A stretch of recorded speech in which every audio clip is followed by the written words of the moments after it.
It is a precondition for meeting the challenge of reducing poverty, promoting sustainable development, and building good governance. A very hearty good morning to one and all present here. I, Shruti Jha, feel privileged to extend my warm welcome to respected dignitaries, deputed professors, participants, and everyone present here on the event of 3-day youth workshop on gender justice and equality organized by Amity Law School, Amity University, Jharkhand in association with Advocacy and Legal Initiatives Trust. I would now request our chief guest and respected resource person to be seated on the dais.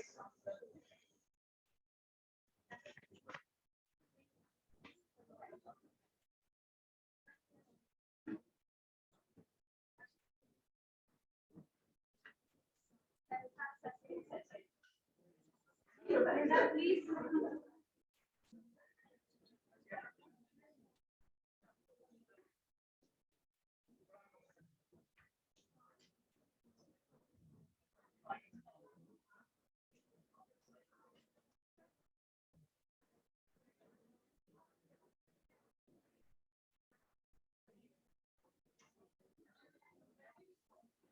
Thank you, sir. Thank you, ma'am. I request everyone to please rise up for the national anthem.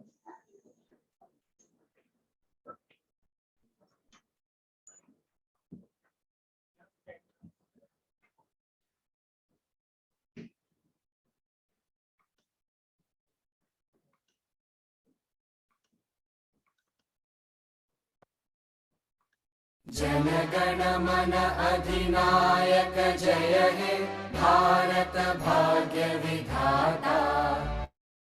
Punjab Sindh Gujarat Maratha Dravid Utkal बंगा विंध्य हिमाचल यमुना गंगा उच्चल जलधि तरंगा। तव शुभ नामे जागे तव शुभ आशीष मागे गाहे तव जय गाथा। जन गण मंगलदायक जय हे भारत भाग्य विधाता।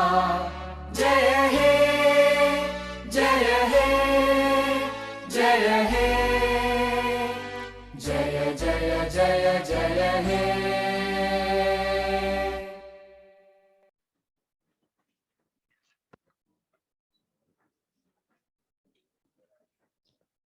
Thank you, everyone. I would now like to invite our Assistant Director, ma'am, Dr. Kasturi Sahai, ma'am, to give away the welcome address.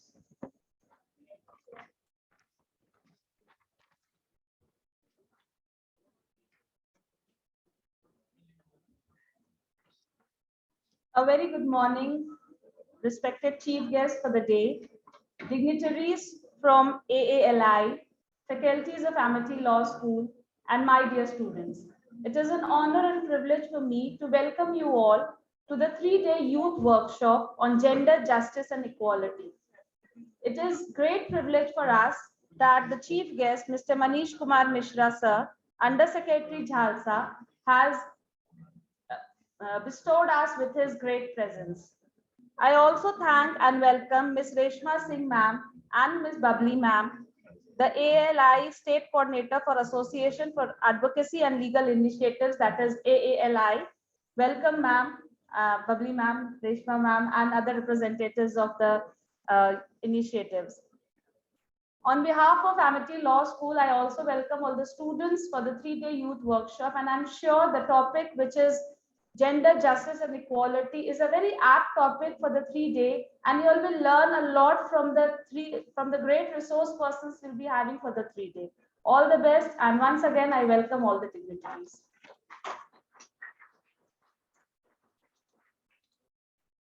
Thank you so much, ma'am. We are profusely elated to take an opportunity to introduce our chief guest of the day, Mr. Manish Kumar Mishra, sir. He is currently the Under Secretary and Civil Judge of Jharkhand State Legal Services Authority. Let us invite our chief guest on the stage with a huge, huge, round of applause.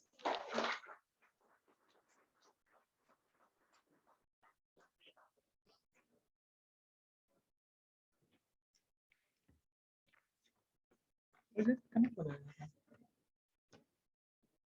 हो सकता है project copy कर लीजिए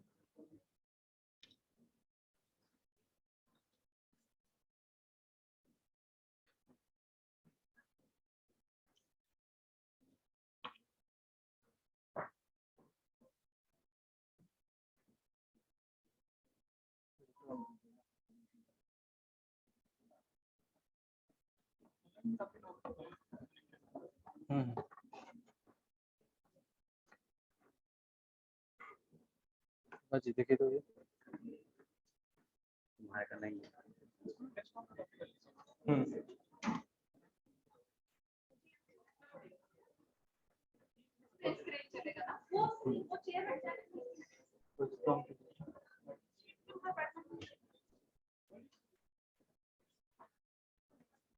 ये sir ये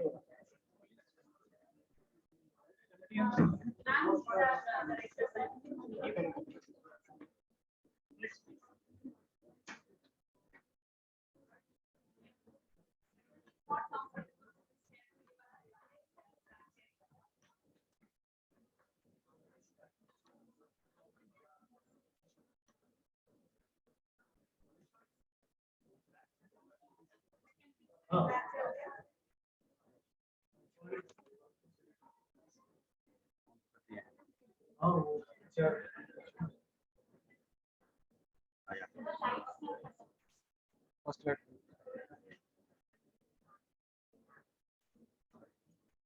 Hi, Raghaji Pandey. Sorry being late. I was stuck in a meeting. So, I hope तो मेरे colleagues ने आपको क्या लगता होगा?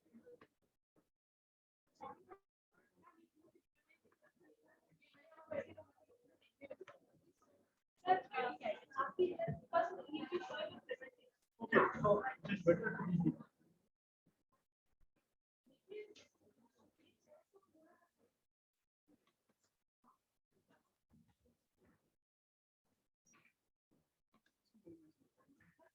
ये ऑनलाइन भी जा रहा है यहाँ भी दिख रहा है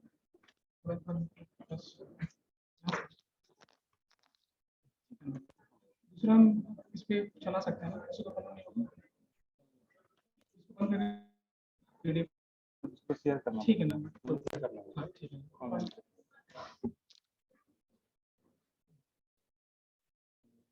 ऑनलाइन साउंड के लिए इसको नहीं कर सकते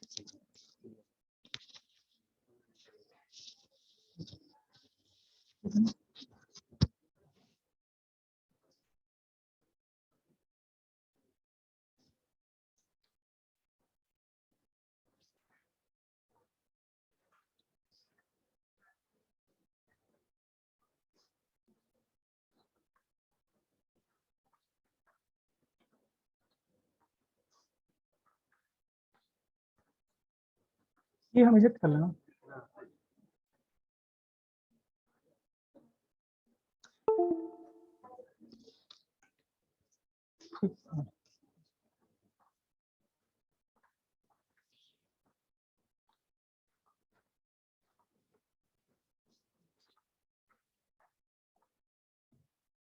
good morning all of you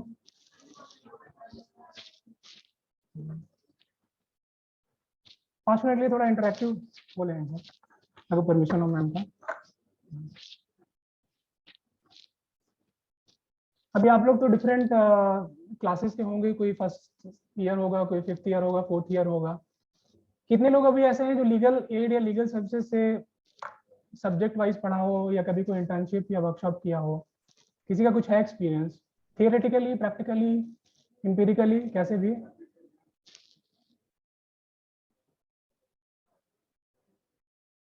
kindly hand मतलब फ्रीली हैंड रेज कर सकते हैं आप लोग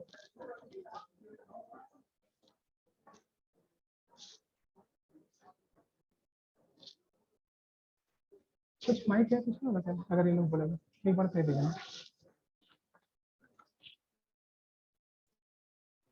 दीजिए इनको दे दीजिएगा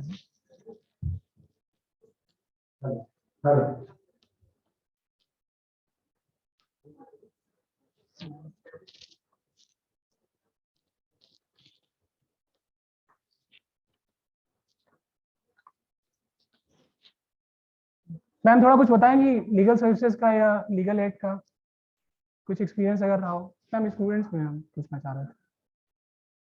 किसी का कोई भी एक्सपीरियंस है तो प्लीज एकदम फ्री फील करिए, कुछ भी, कुछ आगे क्लासेस में कभी वैसा डिस्कशन हुआ है, सब्जेक्ट रहा है।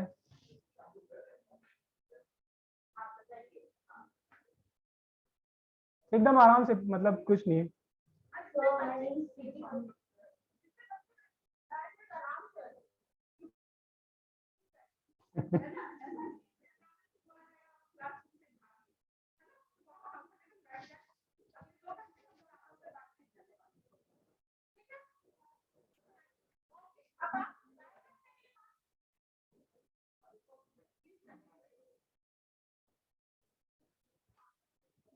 So my name is Preeti Kumari. जी। तो हम लोगों ने लीगल एड किया था एक गवर्नमेंट स्कूल में। हमने वहाँ बताया कि एजुकेशन का इम्पोर्टेंस, एजुकेशनल राइट, ये सारी बातें हमने वहाँ के गवर्नमेंट स्कूल के बच्चों को, वहाँ उनके पेरेंट्स भी थे, हमने उन्हें बताया कितने सारे प्रोग्राम स्कीम्स चल रहे हैं गवर्नमेंट के, तो हम लोग उसका कैसे फायदा उठा सकते हैं। बहुत सारे जैसे कि पैसे की कमी के कारण वो अपना पढ़ाई बीच में छोड़ देते हैं, तो हमने बताया कि स्कॉलरशिप ये सब भी गवर्नमेंट प्रोवाइड करती है जिसका हम लोग फायदा उठा सकते हैं। तो हम लोग को बीच में नहीं छोड़ना है, हमें अपने राइट जानना, जिसके लिए हम राइट जानना बहुत जरूरी है। इसीलिए हम लोगों ने अपने लीगल एड कैंपेन किया था गवर्नमेंट स्कूल में, उसके थ्रू हमने ये किया था सर। तो लीगल एड क्या होता है, कुछ थोड़ा बता पाएंगे? सर लीगल एड का हमने मतलब हम लोग को लीगल एड कुछ हम लोग लीगल सलाह बोल सकते हैं। अगर किसी को कुछ जानकारी या कुछ हेल्प चाहिए होता है, हम उसके थ्रू हम लोग कर सकते हैं, हेल्प हो सकता है। कुछ आइडिया है लीगल एड कौन प्रोवाइड कराता है? कोई अथॉरिटी है, कोई वैसा फोरम है? मान लीजिए कोई एग्जांपल दे रहे हैं, कोई केस फाइल किया है, केस किसी को फाइल करना है कोर्ट में, कॉम्पिटेंट कोर्ट में, और वो इकोनॉमिकली या सोशली वीकर सेक्शन से बिलोंग करता है, तो फाइनेंशियली उतना एबल नहीं है कि कोई प्राइवेट या किसी को कर, तो वो किसको अप्रोच करेगा? कुछ कभी किसी का एक्सपीरियंस रहा हो?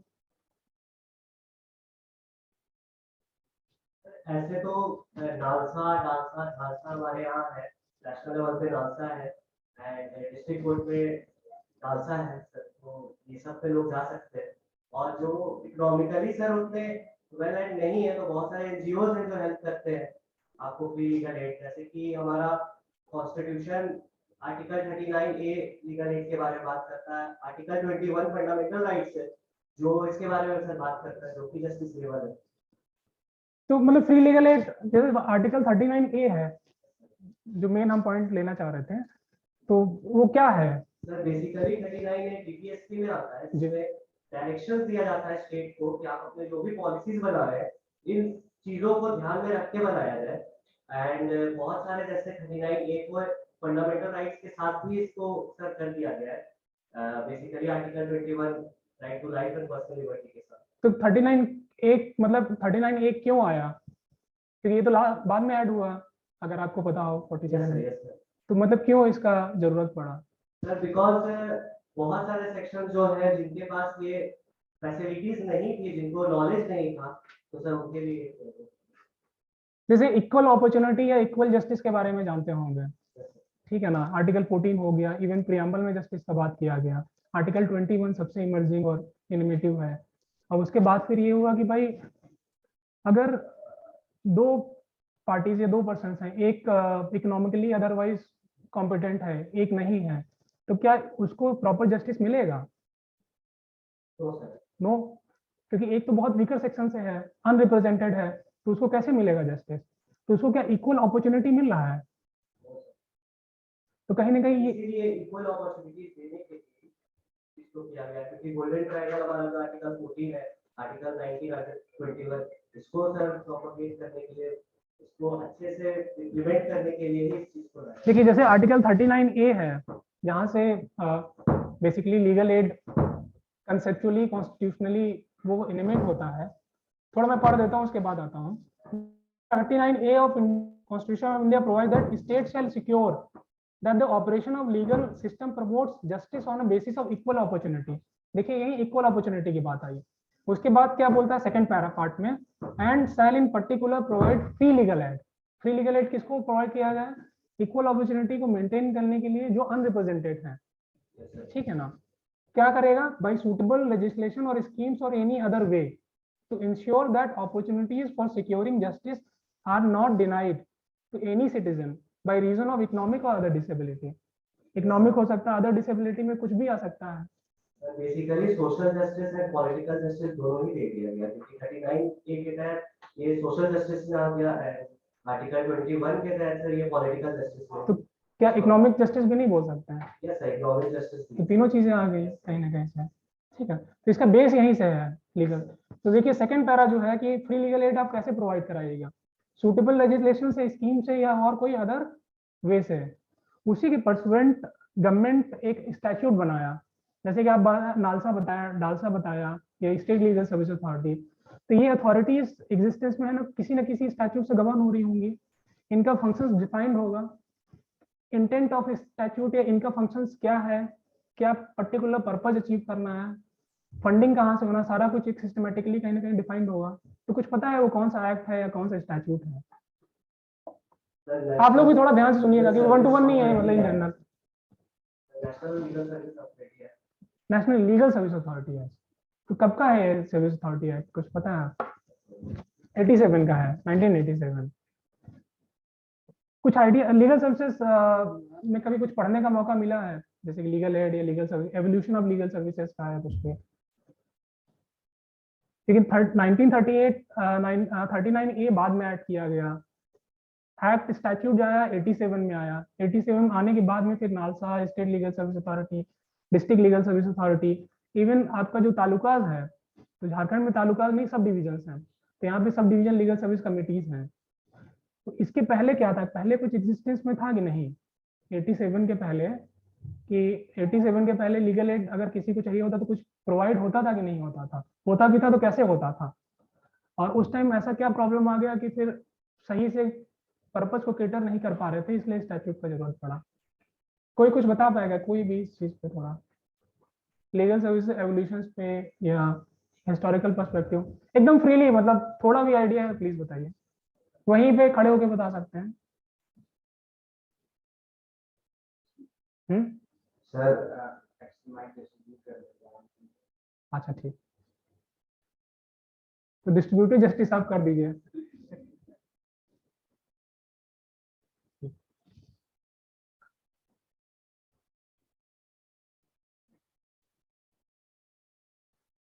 और किसी का एक्सपीरियंस है? थोड़ा स्टार्ट करें फिर, कोई भी फ्रीली, इवन फैकल्टी मेंबर्स भी रिक्वेस्ट है अगर कुछ उनका एक्सपोजर रहा हो या कभी सब्जेक्ट रहा हो, थोड़ा इनलाइटन कर सकें। क्योंकि इंटरैक्टिव क्लास है तो वो ज़्यादा फ्रूटफुल रहेगा समझने के लिए, देखिए ओरिएंटेशन के लिए।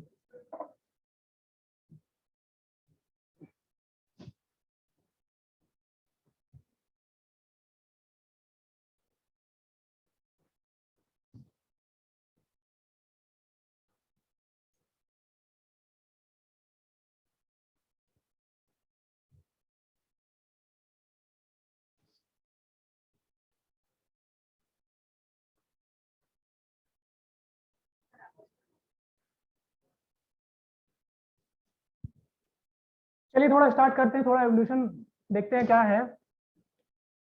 किसी का कुछ क्वेश्चन हो तो आप उसी टाइम पूछ सकते हैं, मतलब एंड सेशन के लिए नहीं, उसी टाइम हम लोग टेकअप करेंगे।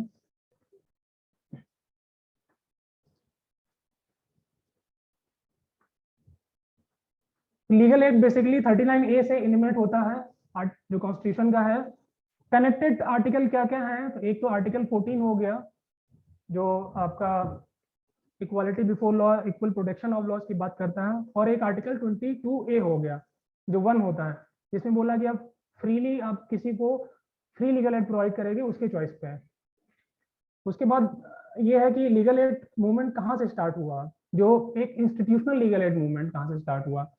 तो जब हम देखते हैं तो पाते हैं 1851 में फ्रांस में first time legal aid movement start हुआ, जो लीगल असिस्टेंट इंडिजन पर्सन को प्रोवाइड करता है। इंडिजन पर्सन आप देखिएगा तो सीपीसी में कहीं ना कहीं इंडिजन वर्ड का मिलता है, आर्टिकल ऑर्डर 33 और देखिएगा उसमें। तो इंडिजन पर्सन वो हैं जो बेसिकली इकोनॉमिकली वीकर हैं, उन्हीं को लेके ये स्टार्टिंग में कॉन्सेप्ट आया लीगल एड के लिए। उसके बाद ब्रिटेन में आया। ब्रिटेन में आप देखेंगे 1944 में एक लॉर्ड चांसलर का साइमन का एक वो किए थे, कमेटी कॉन्स्टिट्यूट किया था रस्क्लिफ के नाम से।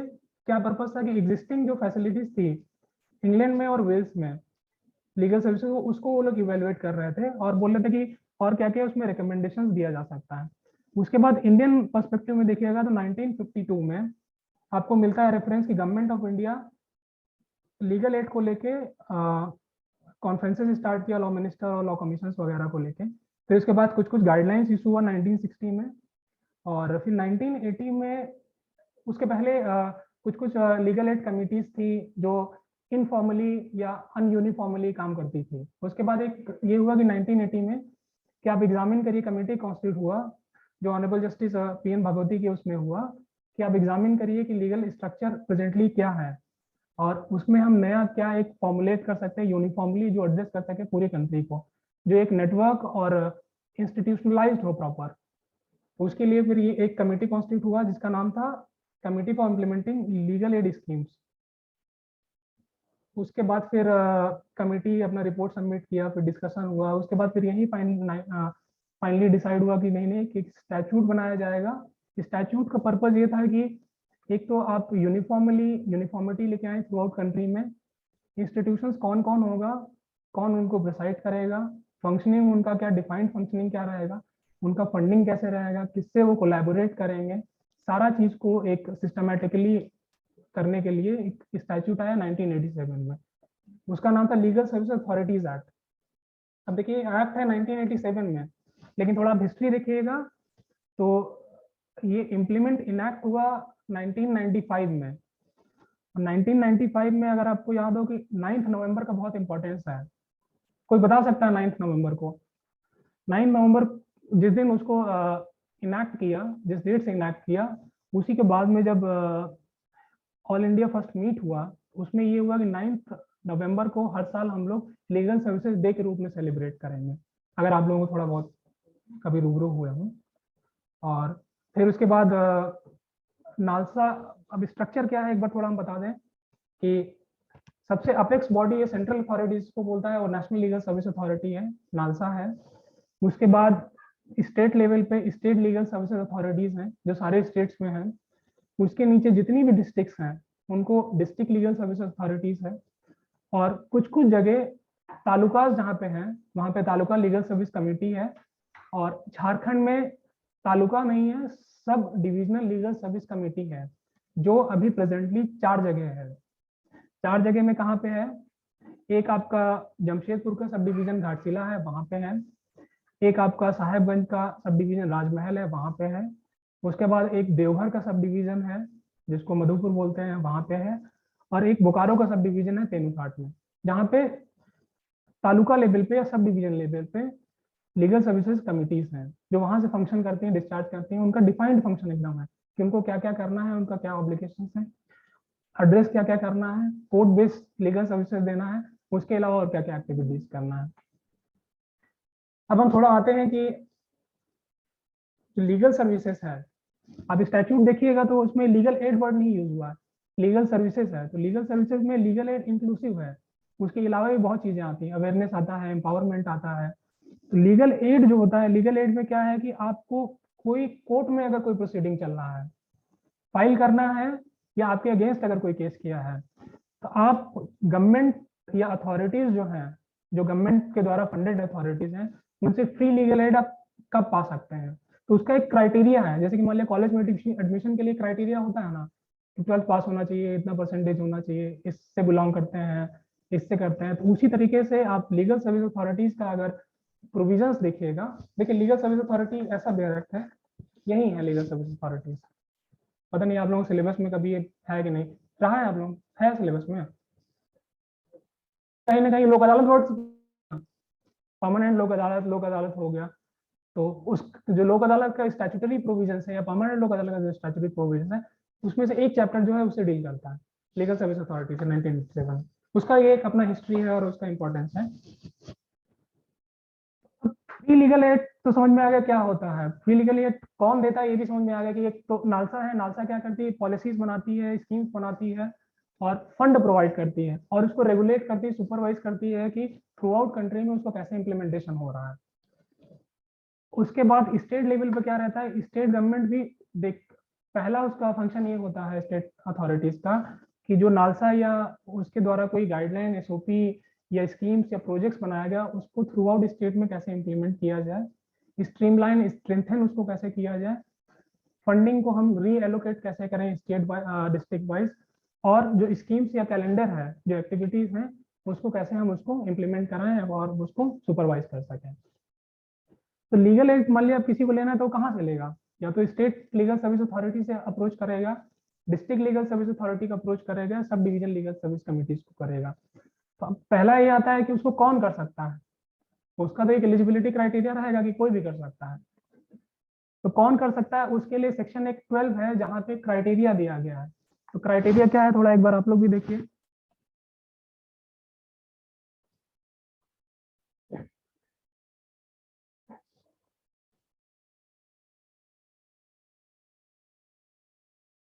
थोड़ा हम रीड कर दे रहे हैं। Section 12 of Legal Service Authorities Act prescribes the criteria for giving legal services to the eligible persons. तो eligible persons कौन कौन है ये प्रोवाइड किया गया। Section 12 of the Act restricts every person who has to file or defend a case shall be entitled to legal services under this act if that person is, first क्या है, member है अगर SC/ST communities का, trafficking या बिगर है या trafficking का कोई विक्टिम है वो, विमेन अगर है तो विमेन किसी भी एज का हो, कोई भी कैटेगरी का हो विमेन, चाइल्ड अगर है तो चाइल्ड का डेफिनेशन क्या है, जुवेनाइल जस्टिस एक्ट जो है और कहीं से आप अगर देखिएगा तो वहां पे है अंडर 18 ईयर्स, मेंटली इल या अदरवाइज कोई डिसेबल्ड पर्सन है वो एक स्पेशल क्लास है, या अभी देख रहे हैं कि कोविड आया था तो कोविड तो एक एपिडेमिक था तो उससे सब लोग अफेक्टेड हुए, वैसा अगर कोई विक्टिम है, a person under circumstances of undeserved want such as being a victim of mass disaster, ethnic violence, caste atrocity, flood, drought, earthquake और इंडस्ट्रियल डिजास्टर से अगर हुआ। एक भोपाल ट्रेजेडी केस हुआ था, अगर आप लोग थोड़ा टॉट पढ़े हुए, एब्सोल्यूट लायबिलिटी, स्ट्रिक्ट लायबिलिटी कैसे हुआ, तो जनक उसी को बोलते हैं एक्ट को ही। उसके बाद इस एक्ट आया 1991, 2, 3 में 9 आया। तो वैसा अगर इंडस्ट्रियल कोई डिजास्टर हुआ है, उसका कोई विक्टिम है तो किसी भी का एज का हो, कोई भी हो, वो उस परव्यू में आएगा। इंडस्ट्रियल वर्क्समैन अगर है, या ये सबसे इंपॉर्टेंट सेगमेंट है कि अगर कोई भी पर्सन अगर कस्टडी में है, जुडिशियल कस्टडी है और तरीका कस्टडी है, वो चाहे इंक्वायरी स्टेज का हो, ट्रायल स्टेज का हो, कन्विक्टेड हो, कोई भी हो, वो अप्रोच कर सकता है। उसके अलावा है ऐसा पर्सन, अब एक उसके बाद नॉर्मल कैटेगरी आया कि इकोनॉमिकली अगर वीकर कोई पर्सन है, इकोनॉमिकली वीकर पर्सन हम किसको बोलेंगे, इकोनॉमिकली वीकर पर्सन फाइनेंशियली जो वीक रहता है, वो हर स्टेट का अपना प्रेरोगेटिव है, वो लोग अपना अपर स्केल डिसाइड किया है कि इतना अगर कोई जिसका एनुअल इनकम अगर है उस वो वीकर सेक्शंस में आएगा। तो झारखंड के पर्सपेक्टिव 3 लाख एनुअली जिनका इनकम उससे कम है वो लोग फाइनेंशियली वीक पर्सन माने जाएंगे और लीगल एड के लिए इंटाइटल रहेंगे। उन्हीं को अगर सुप्रीम कोर्ट में कोई केस फाइल करना, अप्रोच करना, तो उसका लिमिट दिया है up to 5 lakh. Other state में डिफर करता है, कहीं 3 लाख है, कहीं 2 लाख मिलेगा, कहीं 1 लाख मिलेगा। ये है पर्सन एलिजिबिलिटी का। उसके बाद वो जब एप्लीकेशन कहीं अपना फाइल करेगा फ्री लीगल एड के लिए तो अप्रोच करेगा किसको, या तो डिस्ट्रिक्ट लीगल सर्विस अथॉरिटी को करेगा, सब डिविजनल करेगा, स्टेट लीगल सर्विस अथॉरिटीज को करेगा।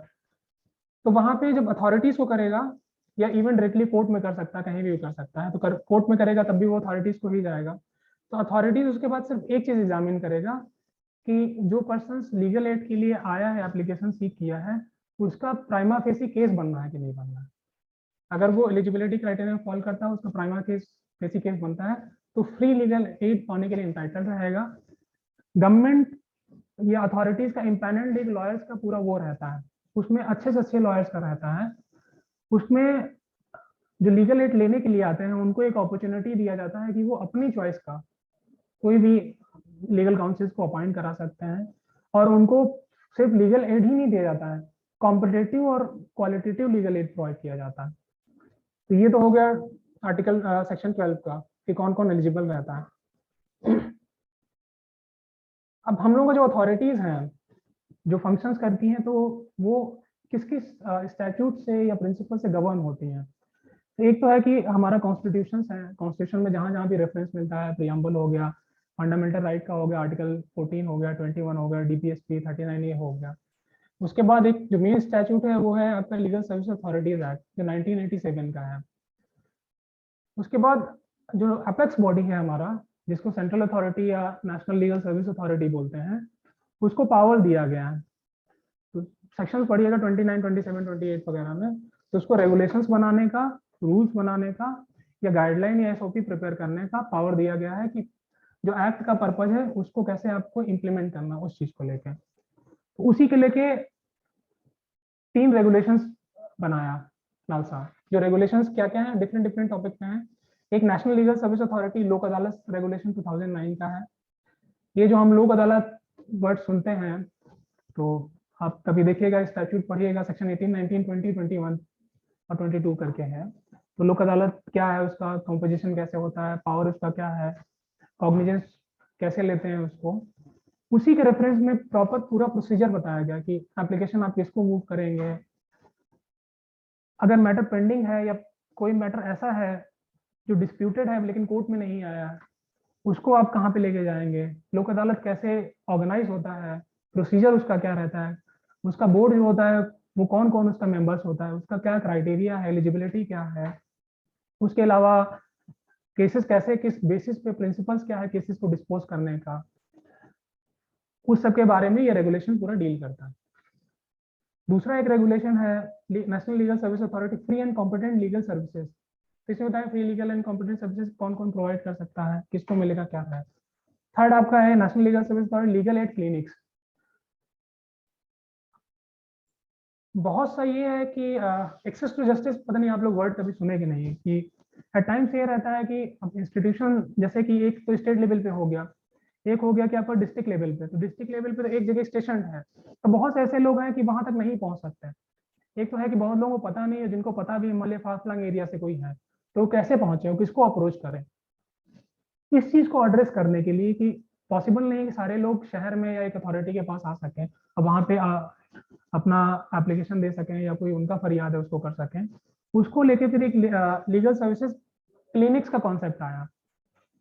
तो लीगल सर्विसेज क्लिनिक्स जो है वो है सारे जितनी पंचायत हैं या ब्लॉक्स हैं वहां पे इसको बनाया गया। लीगल एड क्लिनिक्स में कौन रहता है, हमारे वर्कफोर्स रहता है, पैरालीगल वॉलेंटियर्स रहेगा, और उसके अलावा रहता है कि जो पैनल लॉयर्स होते हैं जो लीगल ओपिनियन देते हैं या असिस्ट करते हैं उनको कोई एप्लीकेशन फ्रेम करने के लिए, कुछ करने के लिए, वो लोग, तो वो लगभग हमारे वहाँ हर जगह है।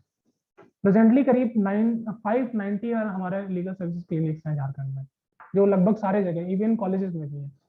एक मतलब क्लासिक एग्जांपल हम दे सकते हैं, जैसे NUSRL है यहाँ पे, वहाँ पे भी लीगल एड क्लिनिक है हमारा, तो कोई भी वहाँ पे अप्रोच कर सकता है।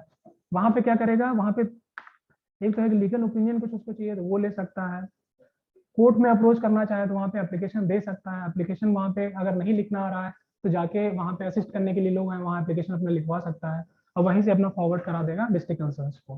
तो वो उसका मेन फोकल एरिया, फोकल जो उसका पर्पज होता है वही रहता है। उसके अलावा गाइडलाइंस हैं, SOPs हैं, रूल्स हैं, स्कीम्स, प्रोजेक्ट्स हैं नालसा के। ये चीज़ हम पहले बता ही चुके हैं, तो एक बार फिर से हम ये तो फिर थोड़ा रिट्रेट कर देंगे कि लीगल सर्विसेज इंस्टीट्यूशंस में कौन कौन आता है। तो हायरार्की अगर देखिएगा ऊपर से नीचे तक का, तो एक तो national legal service authority NALSA हो गया, जिसको अपेक्स बॉडी या सेंट्रल अथॉरिटी बोलते हैं, जो दिल्ली में है। वो थ्रू आउट कंट्री में रेगुलेट करती है, इंप्लीमेंट करती है पॉलिसीज को, प्रिंसिपल्स लेट डाउन कर। सारे स्टेट्स में स्टेट लीगल सर्विसेज अथॉरिटी करके हैं। झारखंड में उसको झालसा बोलते हैं एब्रिवेटेड फॉर्म में, Jharkhand state legal service authority है। उसके अलावा सुप्रीम कोर्ट और हाई कोर्ट्स में कमिटीज हैं। सुप्रीम कोर्ट में supreme court legal service committees को बोलता है, उसका भी प्रोविजन, कॉम्पोजिशन कैसे होगा, उनका फंक्शंस क्या है, वो स्टैट्यूट में दिया है 87 स्टैट्यूट में, 1987 का है। उसके अलावा हाई कोर्ट्स में है, जैसे कि हमारे वहाँ हाई कोर्ट में है high court legal service committee. इनका मेन पर्पज क्या है, थोड़ा उस पर आएंगे अभी। उसके बाद हमारा डिस्ट्रिक्ट लीगल सर्विस अथॉरिटी है जो सारे डिस्ट्रिक्ट्स में है। प्रेजेंटली झारखंड में 24 डिस्ट्रिक्ट्स हैं, तो 24 डिस्ट्रिक्ट में भी हैं। और ये कहाँ पे है, तो जो कोर्ट कॉम्प्लेक्स होता है, सिविल कोर्ट जो है, उसी में इनका बिल्डिंग प्रीमाइसेस होता है। उसके अलावा सब डिवीजन कमिटीज हैं। सब डिवीजन में कौन कौन सा है, जो 4 हम पहले बता ही चुके हैं, वो भी कोर्ट कॉम्प्लेक्स जो है वहीं पे इनका है वो। अब ये है नालसा का फंक्शनिंग। नालसा के क्या क्या मेजर्स हैं, क्या क्या स्कीम्स लिया है, थोड़ा हम आपको रीड आउट कर दे रहे हैं इसमें।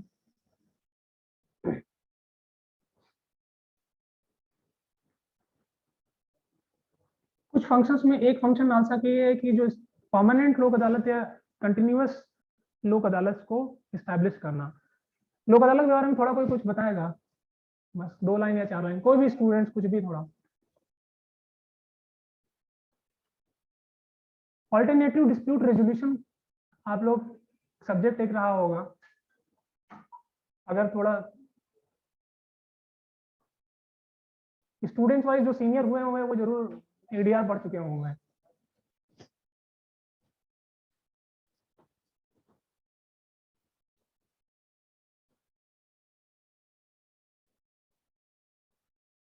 फ्रीली कोई भी थोड़ा मतलब एक है कि ओपन अप होने के लिए, अदरवाइज फिर थोड़ा ना ये मोनोलॉग हो जा रहा है।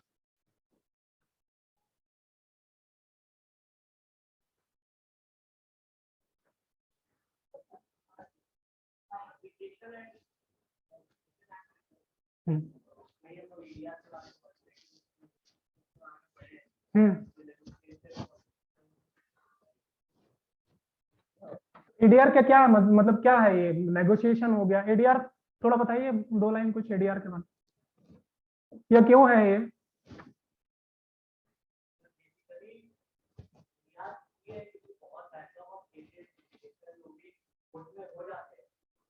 वो एक अलग से रिजॉल्यूशन आने की हर चीज को जरूरी नहीं है कि कोर्ट है, कोर्ट में तो उसका टाइम भी ये होता है, फिर आपका फीस लगता है, बहुत सारे प्रोसीजर है, तो हर कोई नहीं समझ सकते, तो पहले ही प्रोसेस को लाने के लिए क्या करना है। एडीआर में क्या क्या आता है,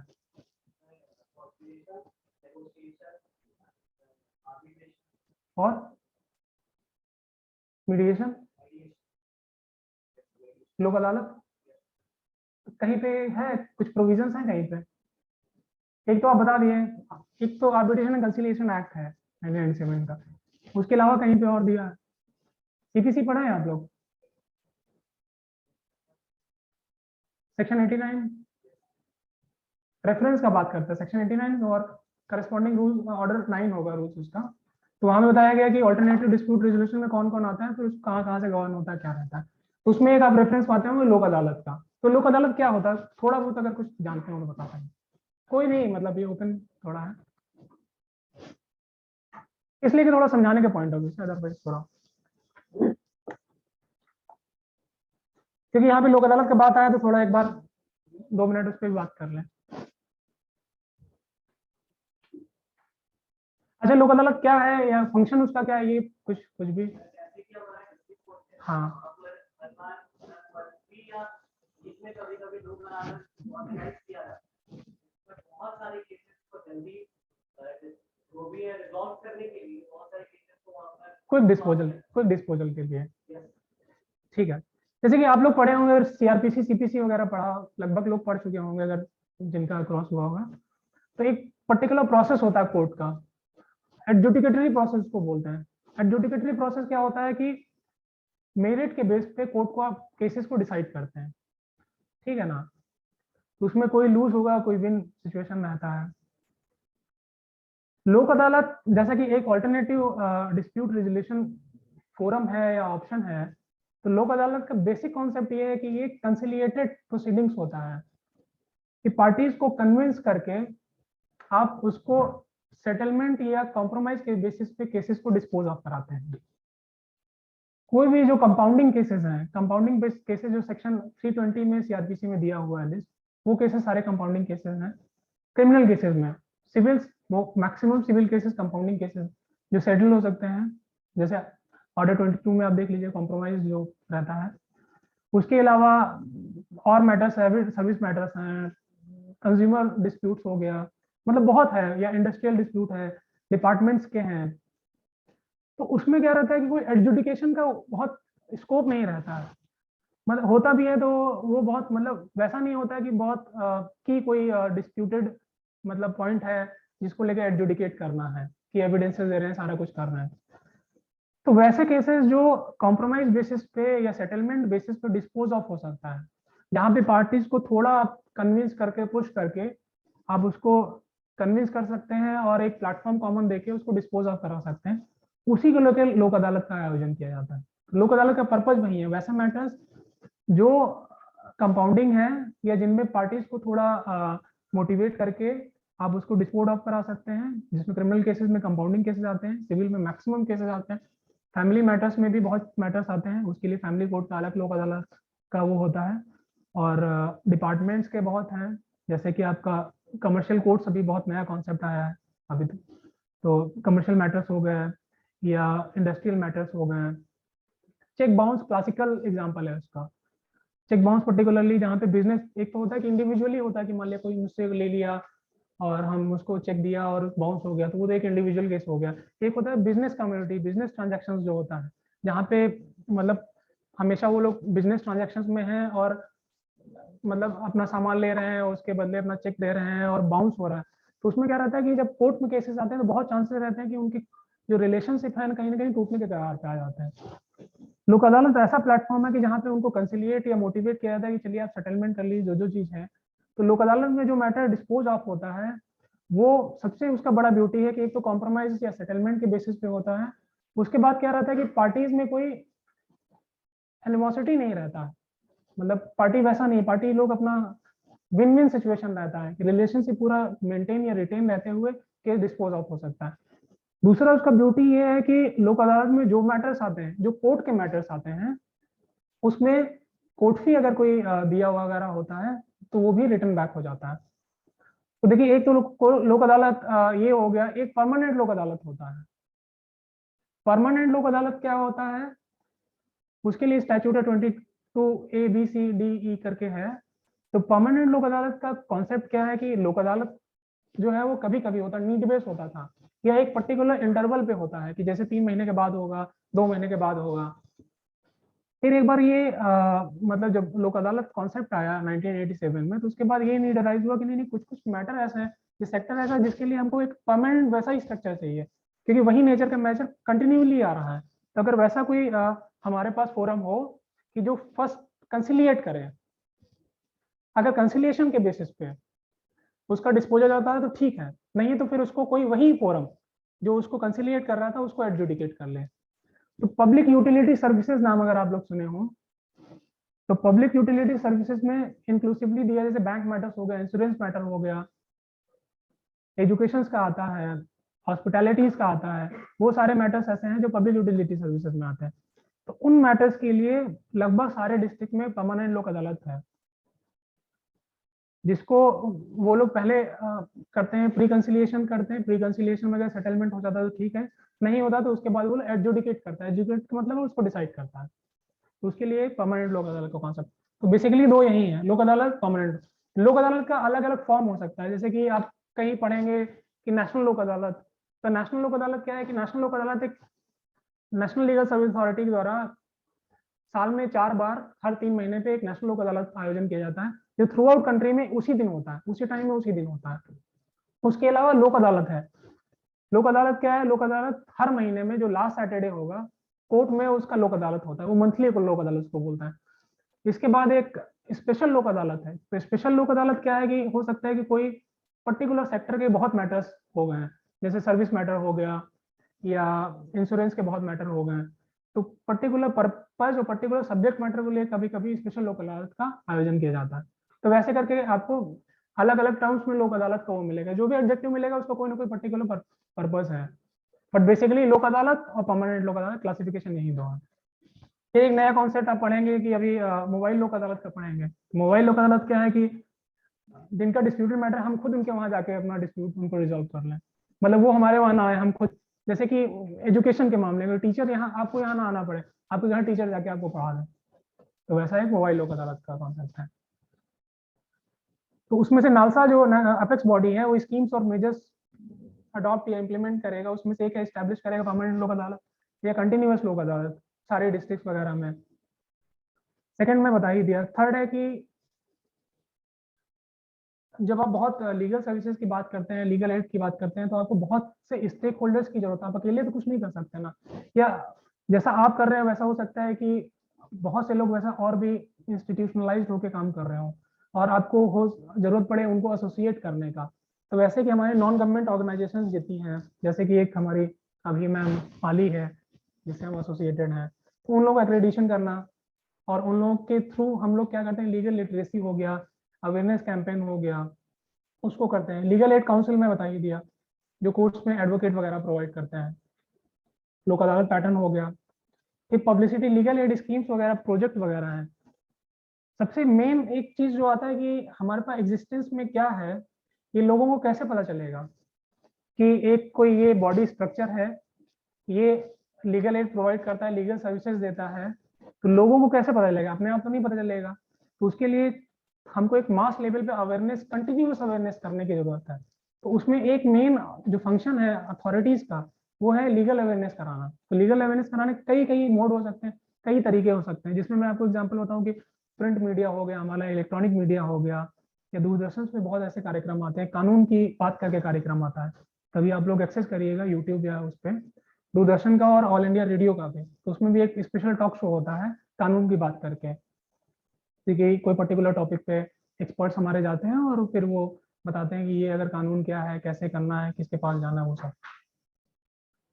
उसके अलावा कंसिलिएशन या काउंसलिंग सेंटर्स वगैरह को, अब जो लोग स्टेक होल्डर्स इन्वॉल्व हैं, तो सबसे मेन स्टेक होल्डर्स इन्वॉल्व है तो कोर्ट है। कोर्ट में कौन रहता है? कोर्ट के मेन स्टेक कंपोनेंट अगर आप देखेंगे तो एक तो जो प्रिसाइडिंग ऑफिसर होता है, जिसको जज या जुडिशियल ऑफिसर आप बोलते हैं, उसके अलावा एडवोकेट्स, लर्नेड एडवोकेट्स होते हैं, पार्टीज हैं, अगर कोई गवर्नमेंट सेक्टर का है या तो उनके रिप्रेजेंटेटिव रहते हैं, तो वो मेन स्टेक होल्डर्स हैं। तो मेन है कि कोई जब आप ऐसे सेंसिटाइज चीजों पे आप काम करते हैं कि विमेन रिलेटेड कोई हो गया, कॉम्पनसेशन से रिलेटेड हो गया, तो आप उनको सेंसिटाइज करने के लिए टाइम टू टाइम आपको एक वर्कशॉप या आपको सेमिनार करना होता है। तो उसको लेके है कि sensitization of judicial officer in regard to legal services schemes and programmes. उसके अलावा एक आप लोगों के लिए भी अच्छा है कि एक जो अपेक्स हमारी बॉडी है, वो एक पब्लिकेशन एडिटोरियल बोर्ड उनका है, और एक वो लोग न्यायदीप करके एक न्यूज़लेटर, वो ऑफिशियल न्यूज़लेटर क्वार्टरली ये लोग रिलीज करता है। उसमें क्या रहता है कि लीगल इश्यूज वगैरह पे आर्टिकल्स वगैरह, जैसे कि कॉलेजेस वगैरह में भी एक एडिटोरियल बोर्ड होता है, वो उनके क्या क्या फंक्शंस हैं थ्रू आउट, उनका स्टैटिक्स क्या है उस टाइम का 3 मंथ्स का, कि कितना कितना उनका एक स्टेक होल्डर वर्क फोर्स है, कितना डिस्ट्रीब्यूट हुआ, कितने लोगों को वो लोग एड्रेस किया, कितने लोगों को लीगल एड प्रोवाइड किया, क्या क्या प्रोग्राम लॉन्च किया, सारा कुछ कॉम्प्रिहेंसिवली ये लोग क्वार्टरली अपना रिलीज करता है, जो एक न्यायदीप करके है। तो आप लोग टाइम मिले, क्योंकि लीगल फील्ड से हैं आप लोग, कल को जाके आप ज्वाइन करेंगे, लीगल सेक्टर ही ज्वाइन करेंगे, वो आप जुडिशरी हो सकता है, प्रैक्टिस हो सकता है, एनजीओ हो सकता है, फॉर्म्स हो सकता है, कुछ भी हो सकता है। तो कहीं ना कहीं आप इससे जरूर हमेशा एसोसिएटेड रहेंगे। तो एक बार नालसा का वेबसाइट और Jharkhand state legal service authority का वेबसाइट जरूर एक्सेस करिएगा, आपको बहुत कुछ यूजफुल मिलेगा उस पर वहाँ पे। उसके बाद एक नालसा की स्ट्रेटेजिक या प्रिवेंटिव लीगल सर्विस प्रोग्राम्स में क्या क्या आता है, तो नालसा क्या time to time schemes launch करता है, ये प्रोजेक्ट्स लॉन्च करता है। स्कीम्स प्रोजेक्ट्स का क्या पर्टिकुलर पर्पज होता है? कोई मान लिया पर्टिकुलर, हम एक एग्जांपल के तौर पर ले सकते हैं कि हो सकता है एक कोई सेगमेंट है जैसे कि वीमेन से रिलेटेड है, जैसे कि मान लिया आज का टॉपिक वही, मतलब अभी जो 3 दिन का आपका वर्कशॉप है, तो मेन कंपोनेंट उसका वही है, वीमेन से रिलेटेड क्या क्या इश्यूज है, क्या है। तो एक हमारे पास है कि वीमेन से रिलेटेड हमारे पास क्या क्या इश्यूज हैं।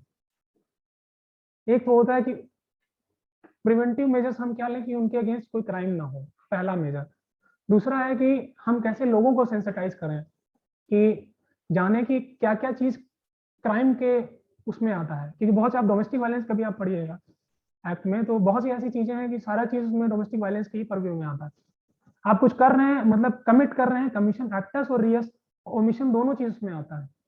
तो पहला कि सेंसिटाइज होना कि आप क्या क्या चीज कर रहे हैं, क्या क्या चीज नहीं कर रहे हैं।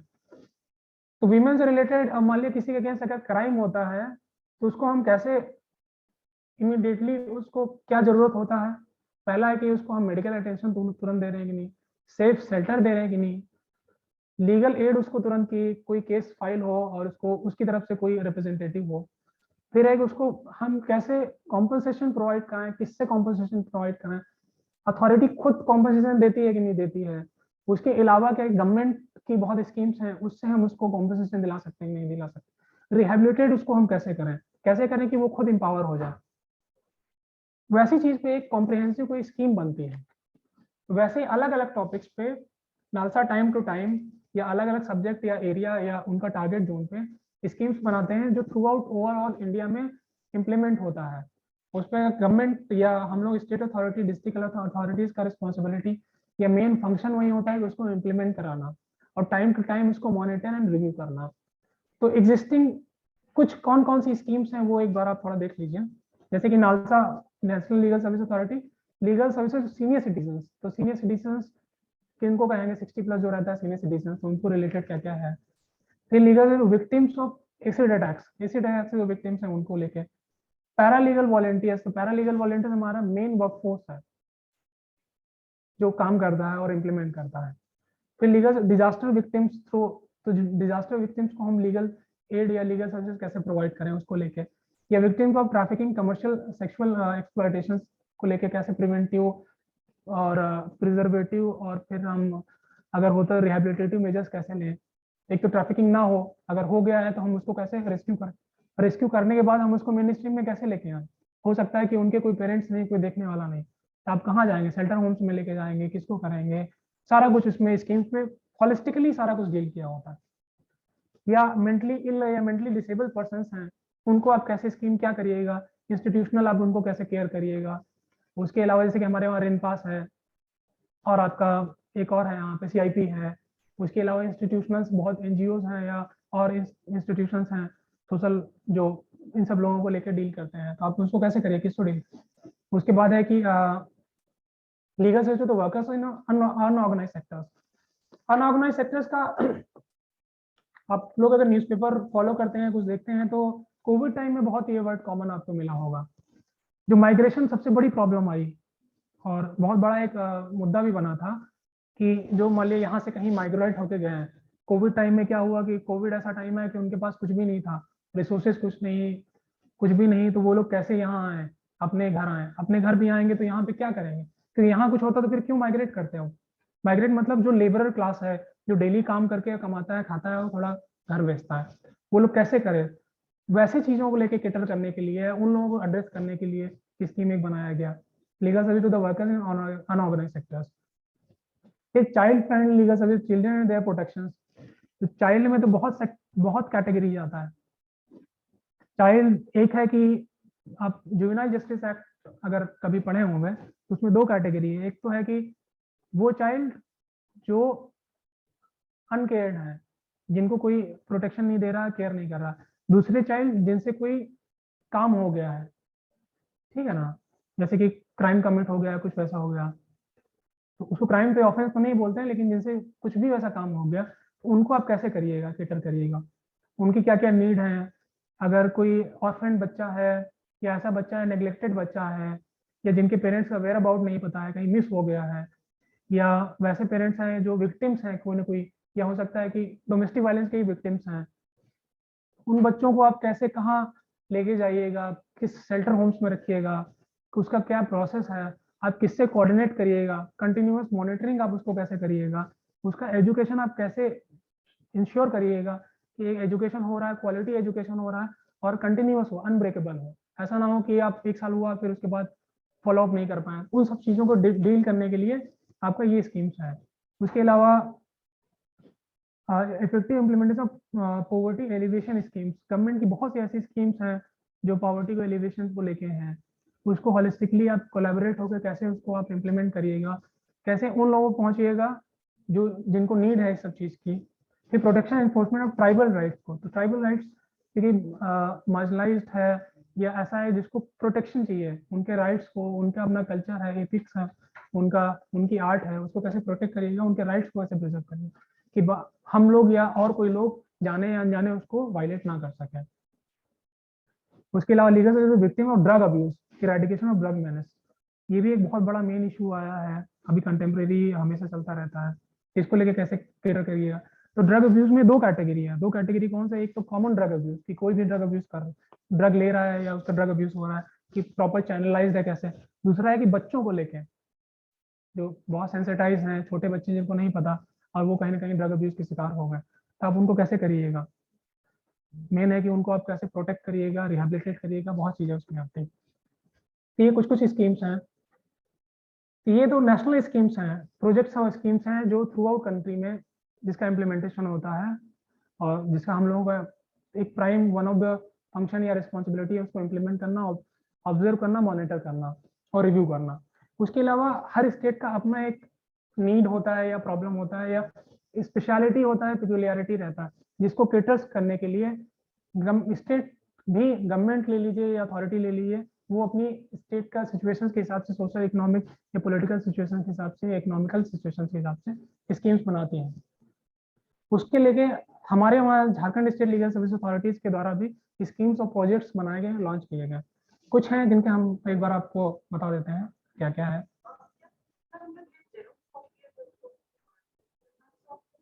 लास्ट में कर देंगे, एक बार एक ओरिएंटेशन हो जाए, एटलीस्ट समझ सकें। अदरवाइज ये थोड़ा बैकग्राउंड नहीं रहेगा तो फिर थोड़ा उसका कोई वो नहीं रह जाएगा। देखिए ये स्कीम्स हैं या प्रोजेक्ट्स हैं जो रिसेंटली लॉन्च किए हैं, पहले लॉन्च किए गए, और ये टाइम स्पेसिफिक, सिचुएशन स्पेसिफिक है। हर टाइम्स ऐसा हुआ कि अचानक कोई सिचुएशन ऐसा राइज हुआ कि तुरंत आप उस चीज को कैटर करना, होलिस्टिकली कैटर करना, तो उसको लेके फिर तुरंत स्कीम बना, प्रोजेक्ट्स बना और उसको इम्प्लीमेंट कराया और उसका बहुत पॉजिटिव आउटपुट रिजल्ट आया। क्या क्या स्कीम्स हैं, एक तो झालसा के legal service eradication of female foeticide menace and saving the girl child schemes है। एक है effective intervention for reducing hunger and prevention of starvation death scheme 2020 का है। एक हेल्पिंग पीपल ड्यूरिंग पैंडेमिक है। पैंडेमिक ऐसा सिचुएशन आ गया था ऑल ऑफ सडन की उस टाइम सबको हेल्प का नीड था कि किसी को कोविड हुआ तो उसको कैसे हॉस्पिटलाइज करना है, इंस्टीट्यूशनल केयर में कैसे जाना, क्वारंटाइन कैसे करना है। प्रॉब्लम यह है कि आप मेडिसिन उसको कैसे प्रोवाइड कराइएगा जो होम क्वारंटाइन है, क्योंकि कॉल सेंटर बनाया गया एडमिनिस्ट्रेशन के द्वारा कि अब इनको कॉल नोडल ऑफिसर बनाया गया, लेकिन अकेले तो पॉसिबल नहीं था ना। वहाँ पे तो जरूरत था कि कितने लोग और इन्वॉल्व हो सकते हैं, स्ट्रीमलाइन कर सकें, उसको फैसिलिटेट कर सकें। तो इसमें भी लीगल सर्विस अथॉरिटी या उसके अलावा जितनी एनजीओज हैं या सोशल सेक्टर, कुछ ऑर्गेनाइज सेक्टर्स हैं सोशल वर्कर्स को लेके, वो लोग मतलब ट्रेमेंडसली टायरलेसली बहुत काम किया एडमिनिस्ट्रेशन को सपोर्ट करने के लिए। उसको लेके स्कीम बना था कैसे आप उनको प्रोवाइड कराइएगा। उसके बाद इसी से एक इंसिडेंटल स्कीम बनी हमारी शिशु प्रोजेक्ट। थोड़ा मैं इस पे 2 लाइन बताऊंगा। प्रोजेक्ट शिशु की पैंडेमिक के टाइम में बहुत ऐसे इंस्टांसेस मिलेंगे जहाँ पे पेरेंट्स का डिमाइस हो गया, बच्चे छोटे हैं या तो कोई सोल अर्निंग पेरेंट्स डिमाइस कर गए या दोनों पेरेंट्स डिमाइस कर गए। अब उसके बाद यह है कि अब उसके बाद क्या, कैसे बच्चों का क्या करें, उनको रिहेबिलिटेट कैसे किया जाए कि उनको सेफ इन्वायरमेंट मिले। एक सबसे बड़ा मुद्दा है कि एक तो उनको एक गार्जियनशिप वाला वो मिले, इन्वायरमेंट सेफ मिले, प्लस उनका अगर कोई स्कूलिंग कंटिन्यूएशन में था तो वो तो कैसे उसको कंटिन्यू रखा जाए। स्कूलिंग कंटिन्यू रखने के लिए उसको सपोर्ट, फाइनेंशियल सपोर्ट चाहिए स्टाइपेंड के रूप में, अदरवाइज। उसके अलावा गवर्नमेंट और भी कुछ कुछ अगर स्कीम्स जो उसकी लॉन्च की हैं उसको आप कैसे लिंक करें और उसको कैसे वो प्रोवाइड कराएं, उसको लेके ये स्कीम बना कि वैसे बच्चों को आइडेंटिफाई करना, उनको रिहेबिलिटेट करना और उनको जितनी गवर्नमेंट के एग्जिस्टिंग बेनिफिशियल स्कीम्स हैं उससे लिंक करना, उसको प्रोवाइड कराना। और उसके अलावा उस टाइम जो लॉन्च हुआ, स्टाइपेंड लॉन्च हुआ 2000 रुपये पर मंथ के बेसिस पे, और x gratia 50,000 government, state government सारे ऐसे लोगों को दे रही है। गवर्नमेंट या इवन सुप्रीम कोर्ट के, ऑनरेबल सुप्रीम कोर्ट के डायरेक्शंस के परसेंट भी उस चीज़ को फॉलो अप किया जा रहा है। तो वैसे लोगों को एक्स ग्रेसिया अमाउंट मिला कि नहीं मिला, पहला है कि उसको लिंक करिए, अप्लाई करवाइए, पुलिस को दिलवाइए, मिला है तो वो सेफ कस्टडी में गया कि नहीं गया। उसके बाद प्रॉब्लम आया कि उनकी प्रॉपर्टीज जो है बच्चों की, उनको आप कैसे सिक्योर करें, कैसे सेव करिएगा। इन सब चीज़ों को होलिस्टिकली डील करने के लिए प्रोजेक्ट इशू हुआ। वैसे ही और प्रोजेक्ट्स हैं अलग अलग, सब आत्मनिर्भरता हो गया, चेतना हो गया, निरोगी भाव हो गया, तृप्ति हो गया, कर्तव्य हो गया, श्रमेव बंधते हो गया, मानवता हो गया, शक्ति हो गया।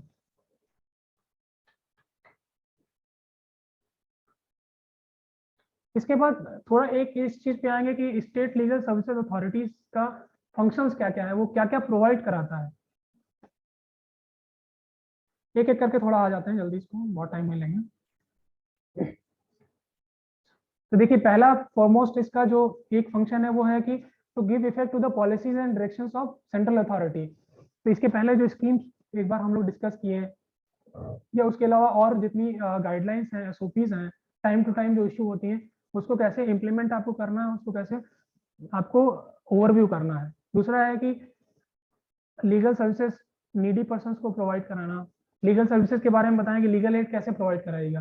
तो लीगल एड किन को प्रोवाइड कराना है, सेक्शन 12 जो बोला जो क्राइटेरिया में फॉल करता है, तो state district legal service authority हो गया या तालुका हो गया, वो लोग प्रोवाइड कराएगा। लोक अदालत को ऑर्गेनाइज कराना, लीगल लिटरेसी कैंप्स को ऑर्गेनाइज कराना, अवेयरनेस कैंप्स कराना, और सुटेबल या ट्रस्टवर्दी एनजीओ को आइडेंटिफाई करना और उसको एंगेज करना एसोसिएशन में, और फिर उसके कोऑर्डिनेशन में काम करना। फिर आप लीगल एड प्रोग्राम्स को कैसे स्ट्रेंथन या स्ट्रीमलाइन करते हैं उसको लेके। फिर मेन है कि परमानेंट लोक अदालत का बात हो ही गया। फिर एक सेक्टर आता है जेल्स में। तो जेल्स में देखिए 3 तरीके के कैदी रहते हैं। जेल्स कोई कभी विजिट किया है? वैसे नहीं जेल्स विजिट, मतलब एक होता है कि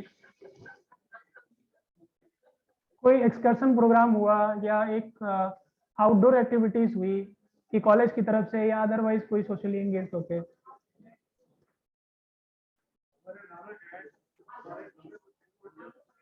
अरे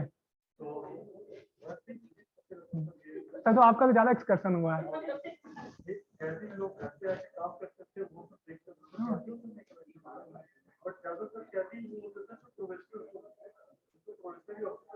हाँ वो अभी भी वही कॉन्सेप्ट है। हाँ। किसी का कभी मतलब ऐसा हुआ इंटर्नशिप में या कोई वैसा प्रोग्राम रहा जहाँ पे जेल में जाने का कभी मौका मिला, देखने का कैसे कौन रहता है, कैसे वो लोग रहते हैं, या कभी किसी का प्रोजेक्ट रहा हो इस पर रिसर्च वर्क किया हो, कुछ किया हो। कॉन्स्टिट्यूशन पढ़ा है तो ऐसा हो ही नहीं सकता है कि rights of under trial prisoners convicted, कोई कुछ थोड़ा एक्सपीरियंस शेयर करना चाहे कुछ भी।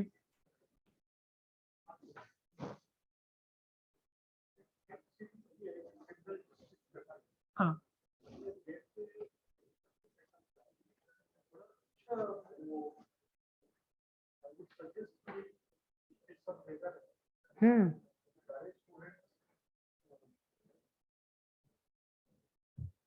सारे स्टूडेंट्स चूंकि मेजर हैं, they can watch it, otherwise it is for girls बहुत मतलब है कि I believe all students are तो दे कैन वॉच। उसमें क्रिमिनल जस्टिस में जेल के अंदर एक जो इंप्लिकेट हो गया बच्चा, मजबूरी में कहीं के हालात का शिकार होकर जेल चला गया, तो उसके साथ किस तरह से बिहेव कर रहे हैं और किस तरह डिफरेंट कैटेगरीज से जो कैदी हैं, किसी को लाइफ इम्प्रिजनमेंट मिला हुआ है, सेल मिला हुआ है, कोई अंडर ट्रायल है जिसको जुडिशियल कस्टडी में रखा गया है जेल में, अदरवाइज नॉट करनी, तो उसके साथ उसका जेल में कैसा व्यवहार है, ये जो बच्चा जा रहा है इसके साथ कैसा व्यवहार है जेल के अथॉरिटीज का, या फिर जो अदर कैदीज हैं उसका, या जेल के अंदर ही इसको जो ऑफिसर्स हैं, प्रोबेशनरी ऑफिसर्स हैं, वो लोग कैसे उसको काउंसिल कर रहे हैं, ब्ला ब्ला, तो सारी चीजें बड़े अच्छे से दिखाया गया। तो आई वुड सजेस्ट कि वो करें। और एक किरण बेदी का तो बहुत फेमस ये है, वर्क है, इसके काम है, किताब है, बहुत अच्छा, उसको भी पढ़ना चाहिए बच्चों को, उससे भी जेल के बारे में पता चलता ये बहुत एक रिच एक्सपीरियंस हो जाता है। ये एज एन प्रोजेक्ट कि एक्चुअली कैसे फंक्शनिंग होता है, कैसे लोग रहते हैं, क्या रहते हैं। खैर कोई नहीं गया तो कैसे क्या बोलें, आप गए हैं, बताइए थोड़ा कुछ।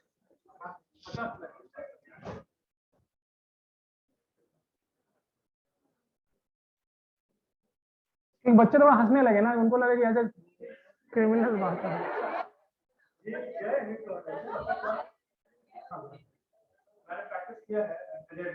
जी बैठे ना प्लीज।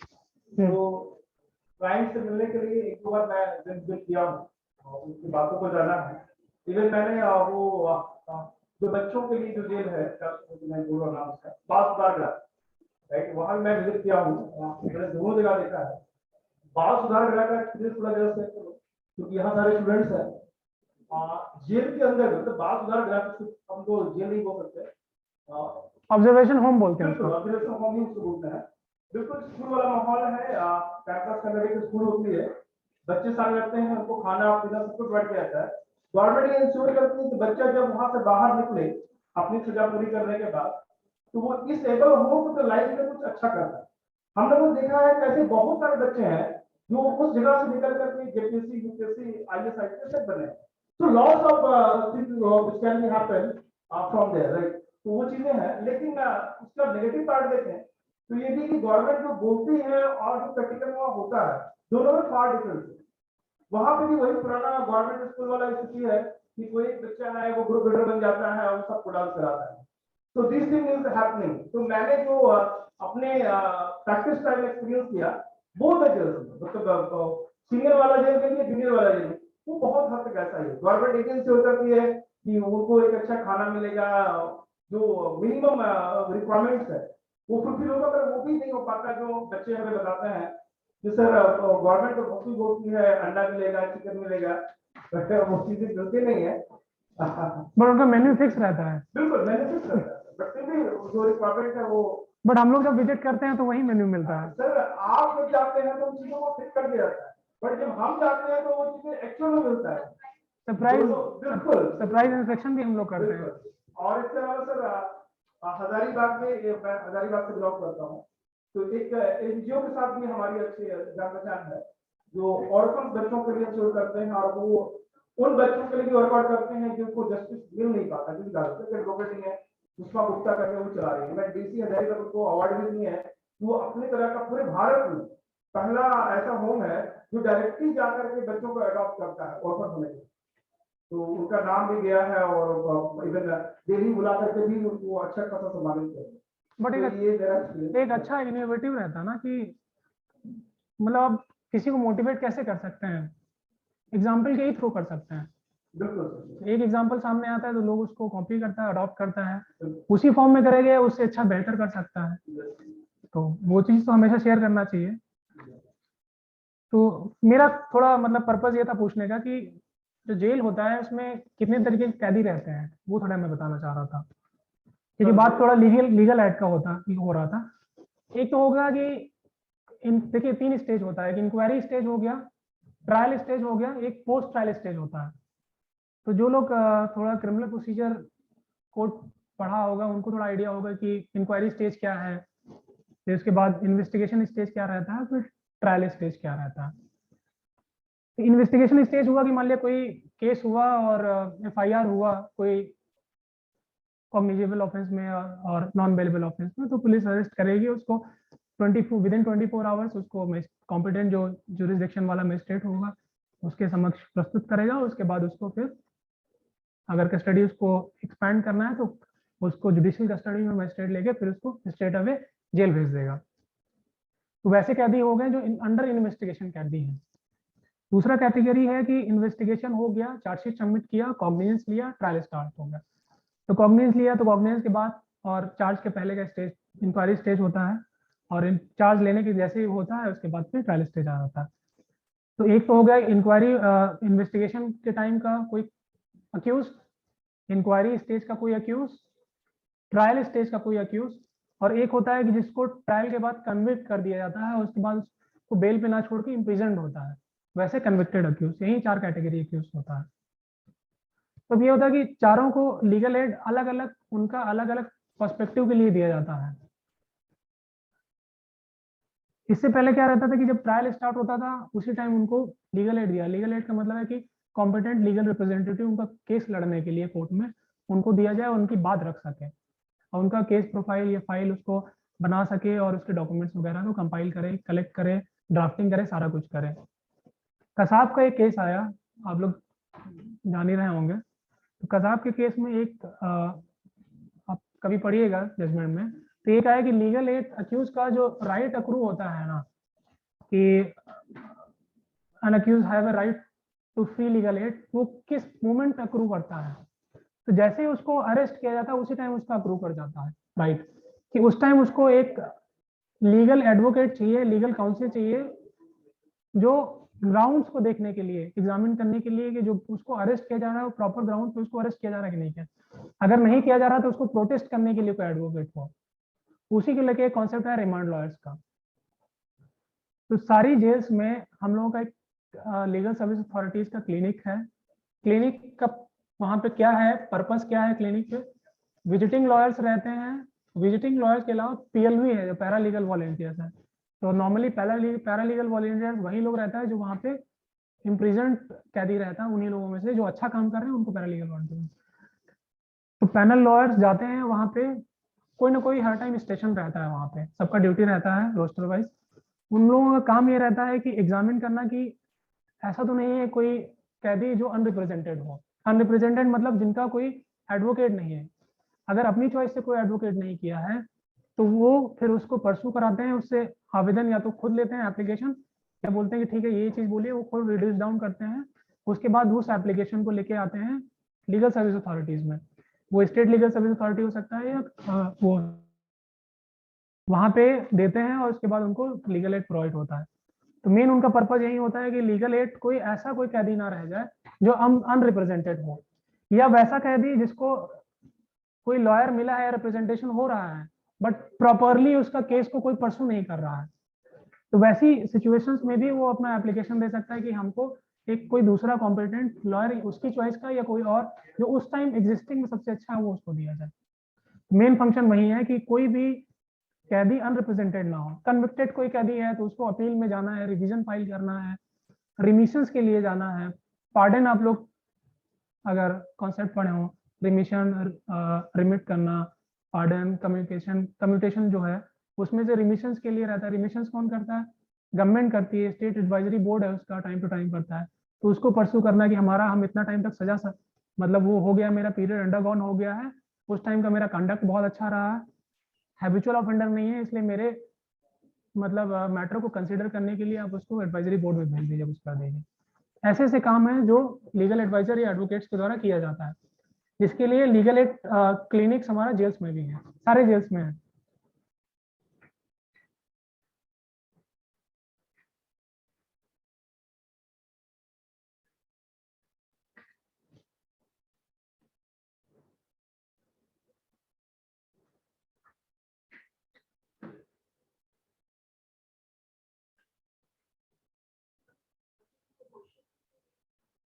बस एक मिनट देख ले फिर ले लेते हैं question.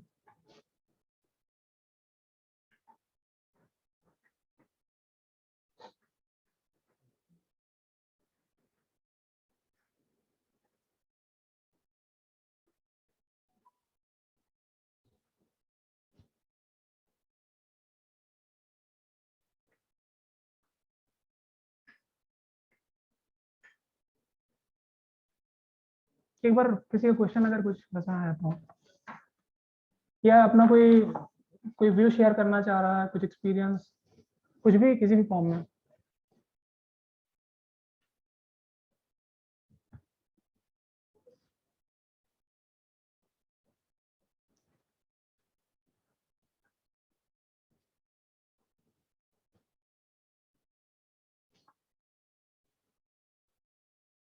Shambhavi from BA second semester.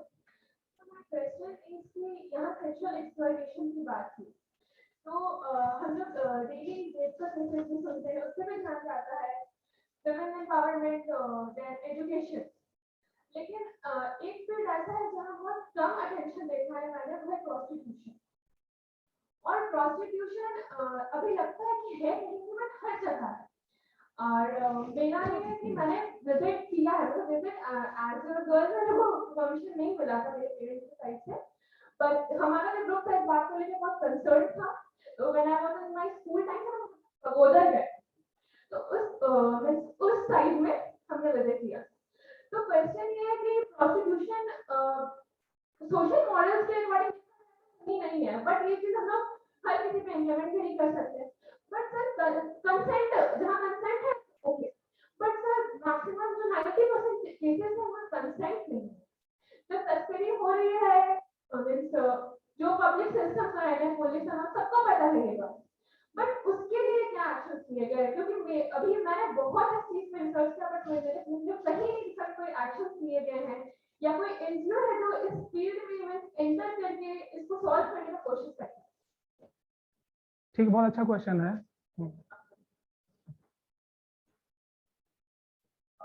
अभी रिसेंटली ऑनरेबल सुप्रीम कोर्ट का एक जजमेंट आया है, उसको वो लोग मॉनिटर भी कर रहा है कि एफिडेविट्स वगैरह के थ्रू कि आप उनकी डायरेक्शंस को कैसे फॉलो कर रहे हैं और कितना इम्प्लीमेंट कर रहे हैं।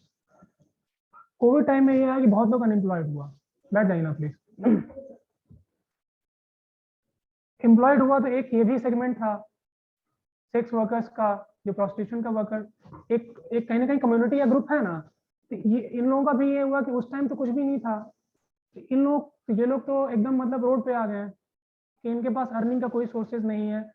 और देखा गया कि इनके बच्चे भी हैं जिनके साथ रह रहे हैं, उनका स्कूलिंग्स को लेके क्या, स्कूल बच्चे जा नहीं रहे हैं। किसी एक तो बहुत है कि मैक्सिमम में कि एडमिशन ही नहीं हुआ, एडमिशन मान ले किसी का हुआ भी तो वो डिसकंटिन्यू कर गया। उसी को लेके सुप्रीम कोर्ट अभी रिसेंटली मतलब कोविड के टाइम से जितने भी सेक्स वर्कर्स हैं उनको जितना बेनिफिशियल लेजिस्लेटिव स्कीम्स हैं उसके साथ स्टेट अथॉरिटीज को डायरेक्शंस आया है सारी गवर्नमेंट्स को कि आप उसको उसमें लिंक करिए। पहले तो है कि आप आइडेंटिफाई करिए कि आपके पर्टिकुलर डिस्ट्रिक्ट्स में या स्टेट में कितने ऐसे लोग हैं जो एज ए सेक्स वर्कर्स काम कर रहे हैं। एक पहले लिस्टिंग करिए, आइडेंटिफिकेशन करिए। आइडेंटिफिकेशन के बाद में सेकेंड प्रोसेस बोला गया कि आप उनको जो भी एग्जिस्टिंग गवर्नमेंट स्कीम्स हैं उनको आइडेंटिफाई करिए कि उसमें से किन किन के थ्रू आप उनको लिंक कर सकते हैं। थर्ड है कि उनको आधार कार्ड से जोड़िए। आधार कार्ड से अगर नहीं जोड़ रहे हैं तो इस बेसिस पे आप उनको अनइंटाइटल्ड या डिसइंटाइटल्ड नहीं कर सकते कोई स्कीम्स को अवेल करने के लिए। फिर करिए कि उनके कितने ऐसे बच्चे हैं जो ऐसी एज में हैं जो स्कूल जा सकते हैं, उनका इंश्योर करिए कि एडमिशन हो रहा है कि नहीं हो रहा है। एडमिशन अगर किसी का हुआ है तो ये इंश्योर करिए, क्योंकि ये स्टेट का रिस्पॉन्सिबिलिटी है एज ए वेलफेयर स्टेट कि कोई भी डिसकंटिन्यू ना हो। उसमें जो भी ऑफिशियल डिपार्टमेंट्स इन्वॉल्व है उनको डायरेक्शन इशू किया जाए। लीगल सर्विसेज अथॉरिटीज को भी डायरेक्शंस आया कि आप इसको कोऑर्डिनेट करिए और इंश्योर करिए कि वो लोग कंप्लाई करें। अभी इस पर बहुत काम चल रहा है, मतलब ये हम आपको एक बार शायद अगर चाहिए होगा तो जजमेंट भी आपको दे देंगे, देखिएगा कि मतलब टाइम टू टाइम कितना हुआ। ये लोग कंप्लायंस रिपोर्ट फाइल कर रहा है, मतलब ये बेनिफिशियल प्रिवेंटिव में मेजर नहीं बता रहा हूँ। एग्जिस्टिंग जो भी फ्रेमवर्क है उसमें गवर्नमेंट क्या कर सकती है as a welfare state. Honourable Supreme Court इस चीज को टेकअप किया कि आप उनको स्ट्रीमलाइन या रिहेबिलिटेट कैसे करिएगा। मेन स्ट्रीमलाइन में कैसे लेके आइएगा, जो एग्जिस्टिंग है जो सेक्स वर्कर्स हैं उनको आइडेंटिफाई करिए, रिहेबिलिटेट करिए, इंश्योर करिए कि फिनेंशियली या वो लोग वीक ना हो, उनको जो स्कीम है उससे ऐड कराइए, वोकेशनल ट्रेनिंग दीजिए, स्किल को वैसा डेवलप करिए कि वो लोग कोई और ऑप्ट कर सकें।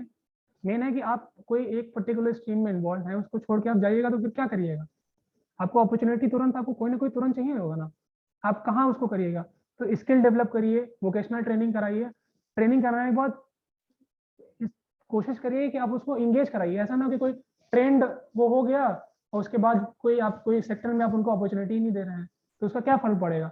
इसको भी इंश्योर करिए कि ऐसा अपॉर्चुनिटी क्रिएट या वैसा कोई माहौल क्रिएट करिए या इंटरप्राइजेज या जो कुछ वैसा हो कि जहाँ पे आप उनको इंगेज कर सकें कि ऑल्टरनेटिव वो कोई अपना वो कर सकें, बिजनेस या ऑक्यूपेशन अडॉप्ट कर सकें। और उसको आप ओवरसी करिए over a period of time कि कंटिन्यूली कर रहे हैं, अगर उनको कोई प्रॉब्लम आ रहा है तो फिर आप असिस्ट करिए उसको। एक क्लासिकल अभी मतलब एक डिसीजन है जिसपे हम लोग भी काम कर रहे हैं। कंसेंट नहीं है, बेसिकली सोना गांधी के बारे में सारे लोग जानते हैं यहाँ पे कोलकाता में। तो सर सोना गांधी से जो तस्वीर होती है शिलोंग के साइड से होती है, ठीक है, बांग्लादेश में होती है, भूटान में होती है। सर ये बात सबको पता है, हमारा सिस्टम इतना वीक हो सकता है, मींस एवरीवन नोज वहाँ पे जो ड्यूटीज के लिए लगाए गए ना टैक्स कलेक्शन करके, उन पता है वो लोग इस चीज को अलाउ करते हैं विदाउट कंसेंट सारा। जो शिप्स जा रही हैं चारों उसमें सबको लगता है कि मींस स्टॉक्स है जो एक्सपोर्ट इंपोर्ट होती है, बट उसमें मींस किसी ह्यूमन बीइंग को बंद करके बेच देना, हमारा सिस्टम इतना वीक कैसे हो सकता है। 3 बॉडीज बनाई गई है, लेजिस्लेशन है, एग्जीक्यूटिव है, जुडिशरी है, और तीनों में से कोई इंटरफेयर क्यों नहीं करता है? इतना स्ट्रॉन्ग कैसे हो सकता है कोई ऐसा कनेक्शन? बोलिए ना। मैं आपको थोड़ा कोशिश करती हूँ आपकी बात को जवाब देने का।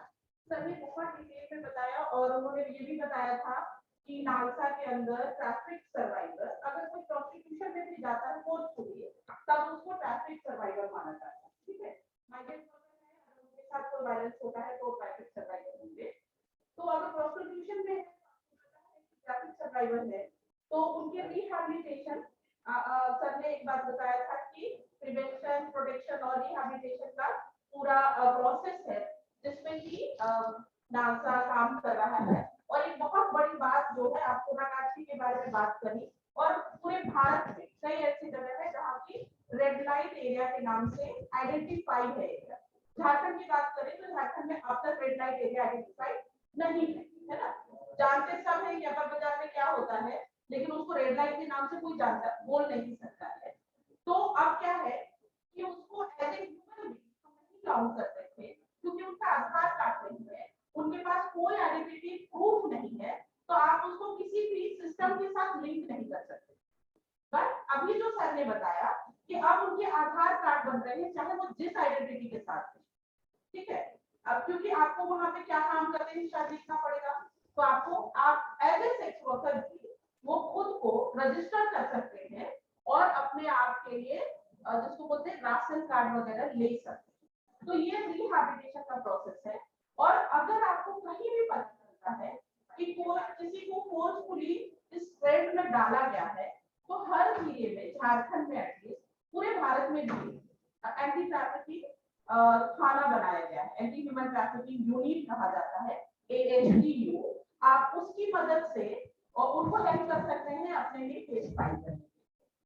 अब जो अपनी मर्जी से है, जैसे मैंने बताया कि कई समय तक आप अगर किसी ट्रेड में हो तो बाहर निकल के आपको शायद तुरंत वो मार्केट में अपॉर्चुनिटी भी नहीं मिलती है कि आप बेटर लाइवलीहुड ले सकते हैं। एक बहुत फेमस स्टोरी है, बहुत पुरानी, कि एक सेक्स वर्कर को रिहैबिलिटेट किया गया। नाको सुना है आपने? हाँ, कितने लोगों ने सुना है?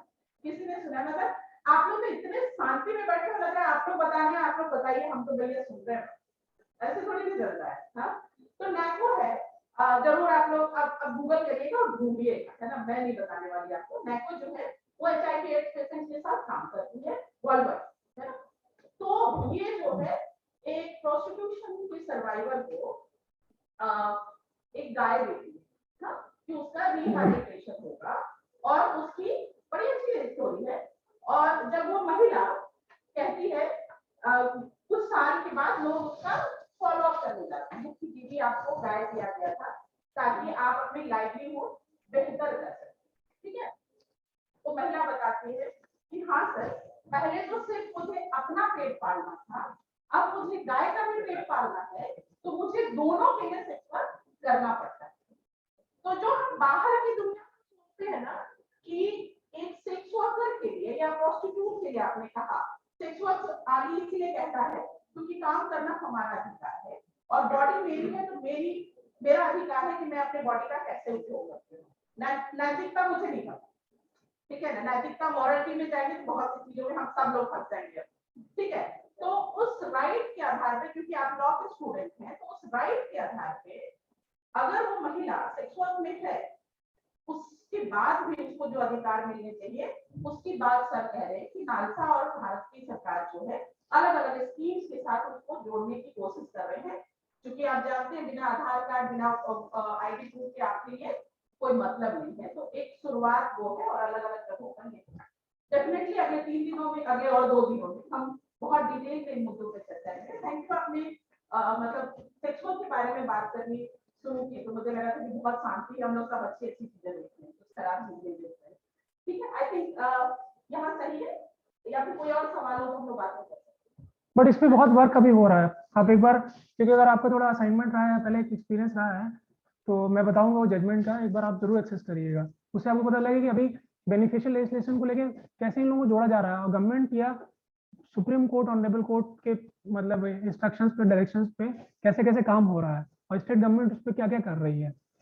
जैसे कि मैम बताएं, उसका एक पोर्टल भी है, आप पोर्टल पे भी आप उसको कर सकती हैं कि कोई मिसिंग अगर लेडी है या ट्रैफिकिंग का कोई विक्टिम है तो कोई भी जाके उसको पोर्टल पे लॉन्च कर सकता है कि देखिए ये चीज हुआ है, मतलब ये विद इन स्टेट है, इंट्रा स्टेट है, इवन इंट्रा कंट्री भी है।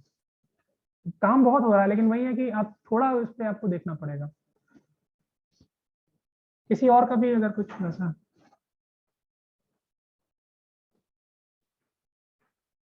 कुछ क्वेरी या क्वेश्चन, एक्सपीरियंस, कुछ भी शेयर। हाँ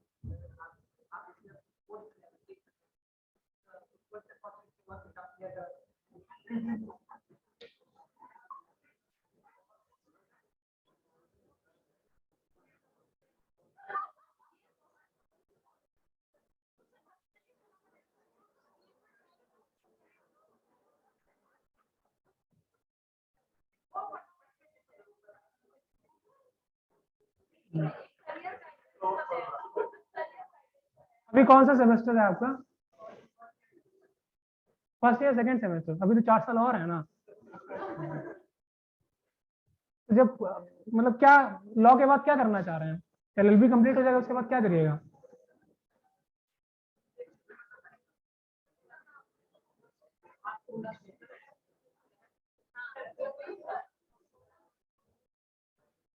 कुछ तो पसंद आया होगा अभी तक।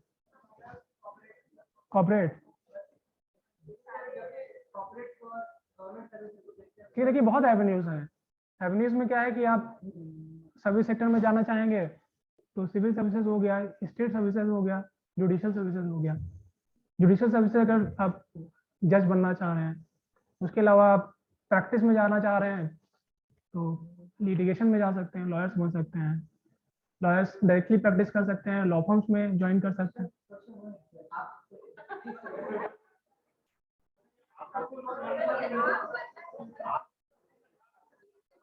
उसमें आ रहे हैं ना, तो वो पहले आप ऑप्शन तो समझ लीजिए कि आपके पास क्या क्या ऑप्शन है।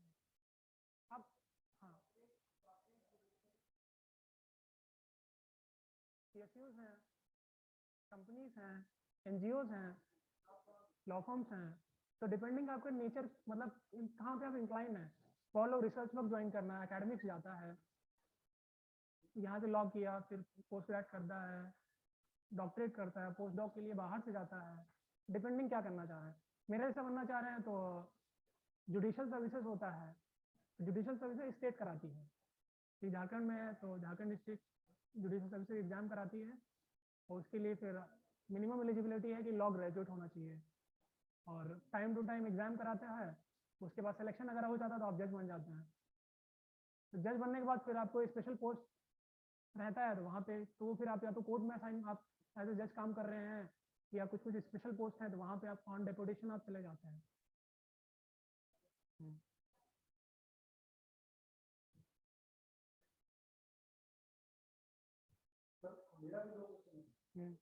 बैठ गए आप तो बैठिए। सर पहला क्वेश्चन जो है जो मैंने पूछा था उससे रिलेटेड है। आपने बताया सर आज से शिक्षकों को आधार कार्ड से जोड़ा जा रहा है। सर इनफैक्ट मेरा जो रिसर्च टॉपिक है वो सेक्सुअल ऑफेंसेस की मैं उस पर रिसर्च कर रहा हूँ, इस टॉपिक। तो उनका क्वेश्चन देख मैं भी थोड़ा सा इंस्पायर्ड हो गया। मेरा भी क्वेरी था सर, वेस्ट बंगाल के बारे में बात कर रही थी, जिसका मेरा नॉलेज है, जो मेरा रिसर्च करता है कि West Bengal is the only state जहाँ पे सेक्स वर्कर के लिए लाइसेंस अवेलेबल है, जो मेरा नॉलेज रहता है, बाकी सारे स्टेट से नहीं। Still not we are struggling for that. वो फाइट कर रहे हैं, डिमांड कर रहे हैं, लीगलाइज नहीं किया। राइट। तो गवर्नमेंट ऑफ इंडिया को या तो इसको डिक्लेयर कर देना चाहिए कि बिल्कुल इलीगल है, और इसको अगर गवर्नमेंट चाहे, जो मैं समझता हूँ कि स्टेट एब्सोल्यूट ऑथोरिटी है किसी चीज को, या तो यस हो तो नो कर देंगे। बट गवर्नमेंट अभी तक बहुत सारे कंट्री ने किया है इससे क्लियरेंस का, गवर्नमेंट ऑफ इंडिया अभी तक स्टिल नो इससे कोई क्लियरेंस नहीं करता है। और समय टाइम टू टाइम सर ये गवर्नमेंट कहती है कि हम आपको ये फैसिलिटी करेंगे, वो फैसिलिटी करेंगे, आधार कार्ड भी दिलाएंगे, बहुत सारी चीज चल रही है। वो मेरे देखो नहीं वो उसके लाइक वेबसाइट तक फोटो से डिटेल हमको गैदर करना है। बट ये प्रॉब्लम कहाँ है सर, क्यों गवर्नमेंट ऐसे क्लियर हो पा रही है कि क्या उसका अगला स्टेप होना चाहिए?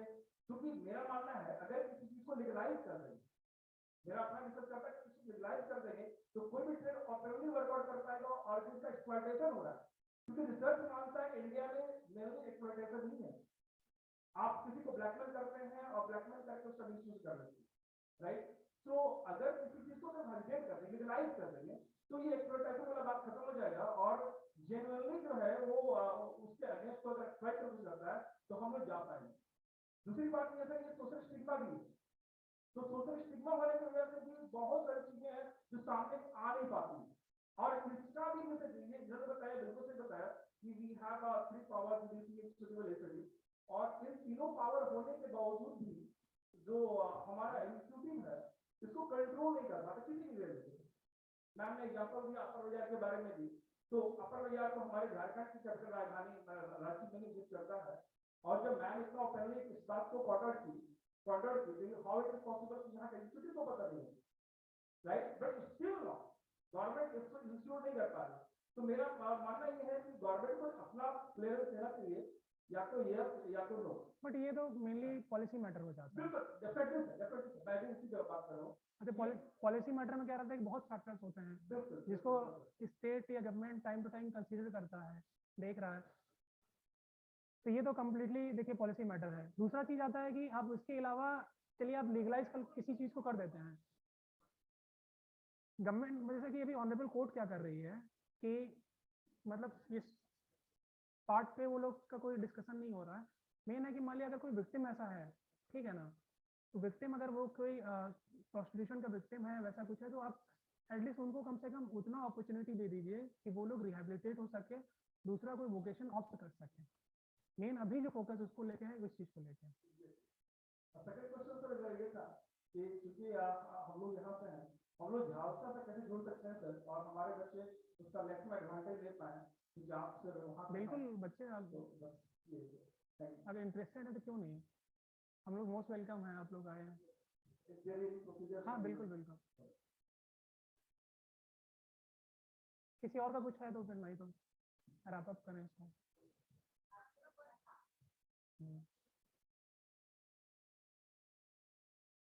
ठीक है, थैंक यू सो मच।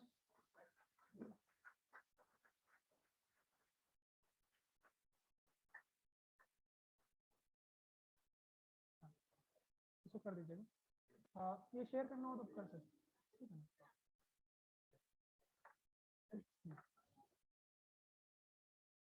इसमें सॉफ्ट कॉपी कैलेंडर का भी है और ये पीपीटी का ये जो ड्राफ्ट है वो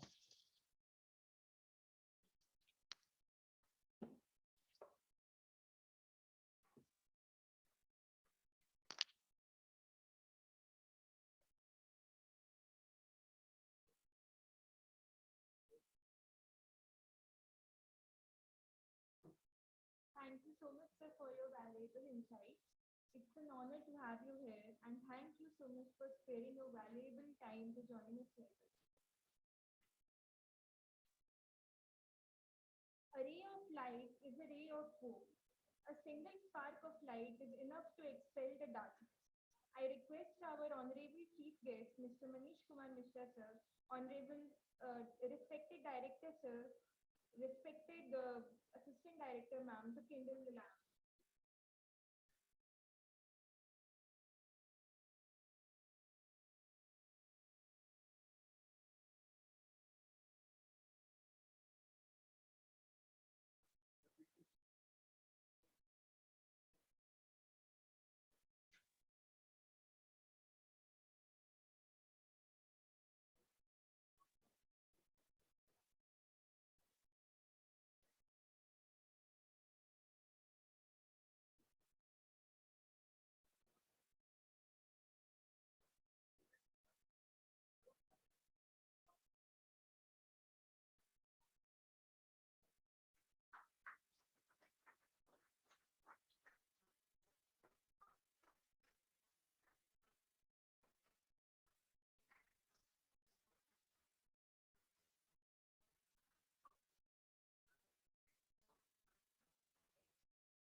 I would now request our director, sir, to felicitate our chief guest of the day, Mr. Manish Kumar Mishra, sir.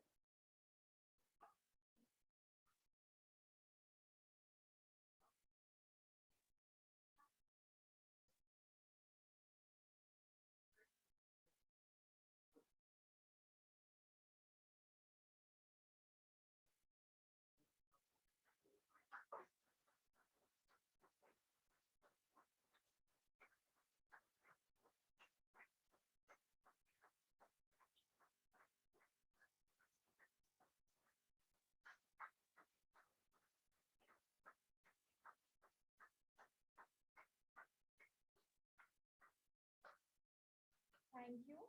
I would now request our Assistant Director, ma'am, to felicitate the State Coordinator of Advocacy and Legal Initiative Trust, Ms. Reshma Singh, ma'am.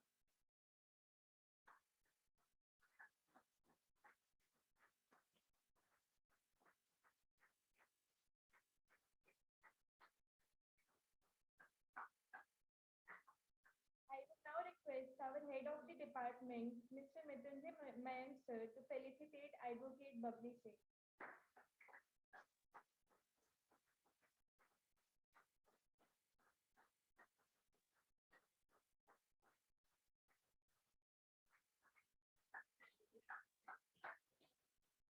I now request Assistant Professor Ashish Kumar, sir, to felicitate Advocate Abhyalika Anand.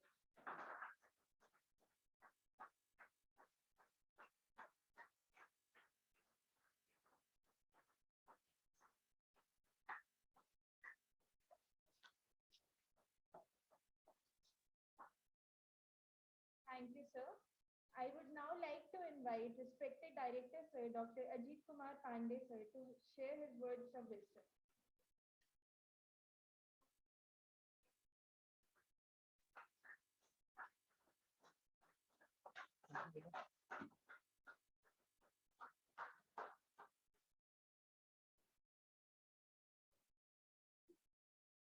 Respected Mr. Mishra sir, Rashmi ma'am, Kasturi ma'am, guests for the days, two learned councils sitting with us,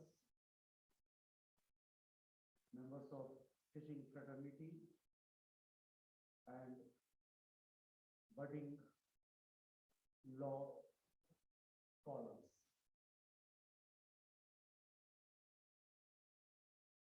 I was really mesmerized to have the deliberation by Mishra sir when he talked about all the things that we are providing to mitigate the gap between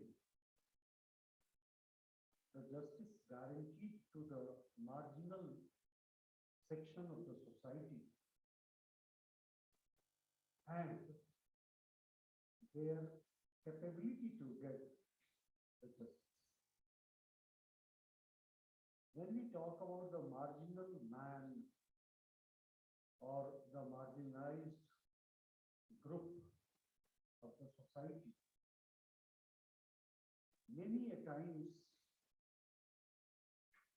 even though they are subjected to various sorts of exploitation and atrocities, still they are not capable of getting justice. Even they are not capable of going to any of the government agency or authority seeking justice. Sometimes they are not capable because of the means that they are not having. They are not financially or economically well off to bear the expenses. Even though in the judiciary there is a provision of cost award. If you are filing a case against somebody and if you are winning the case, or someone is filing a case against you and you are winning the case, you can appeal for the cost award and you can get the compensation, but that comes later. In order to get the entire judicial process initiated, you need some means which the people may not be having, and thus they are subjected to further exploitation. Not only the exploitation once done against them, also subjected to yet another exploitation that you are not capable of getting the justice. This is yet another exploitation. Not only beaten up, but also told that you cannot get the justice as well in pretext of whatever.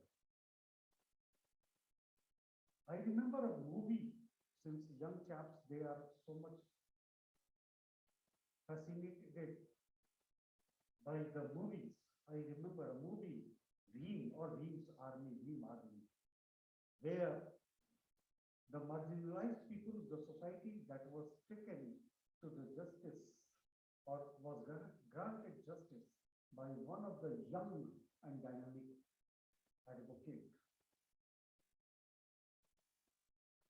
There is no denial what the girl, I forgot the name, a very brave girl working on sex workers. He said that everything is there, still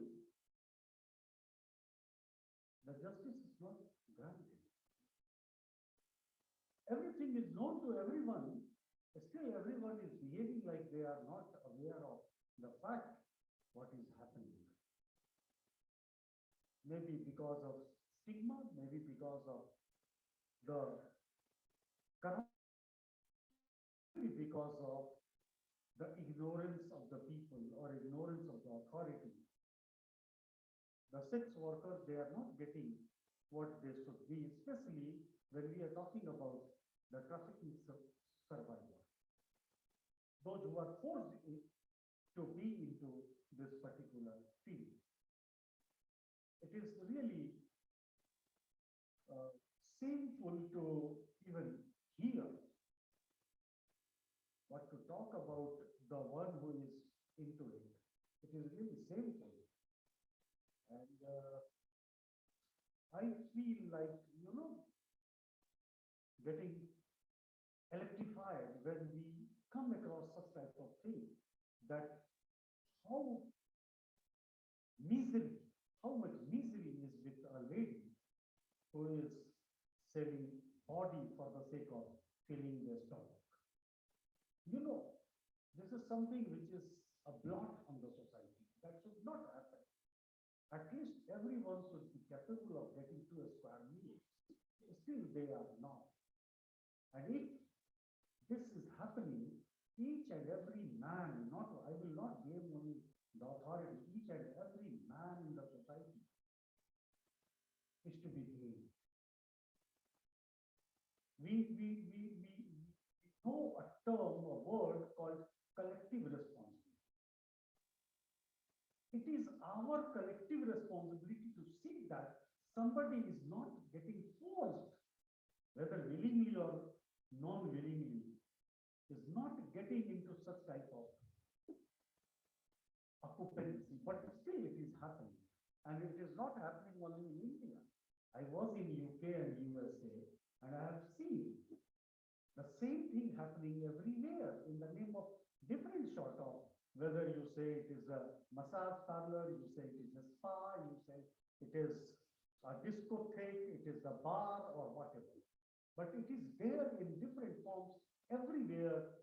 Of course, I can accept that India is not that rich, India is not that developed, or we can say that in India we have not the equitable distribution of income and wealth, and because of that, some of the people of the society, they are getting into it. But what to talk about the other countries? In London, I have seen the same thing. In Washington and in California, I have seen the same thing happening. And I have seen the same thing in Africa or in the Far East, in Hong Kong or in the Japanese. It is happening everywhere.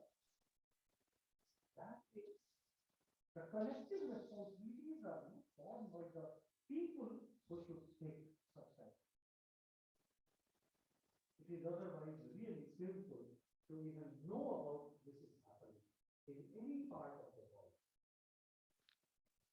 When we talk about the legal aid, of course, you students, you all have got a legal clinic here in our own campus as well. I don't know whether nothing may be whether you are taken to the legal clinic and you have been exposed to how the legal aid.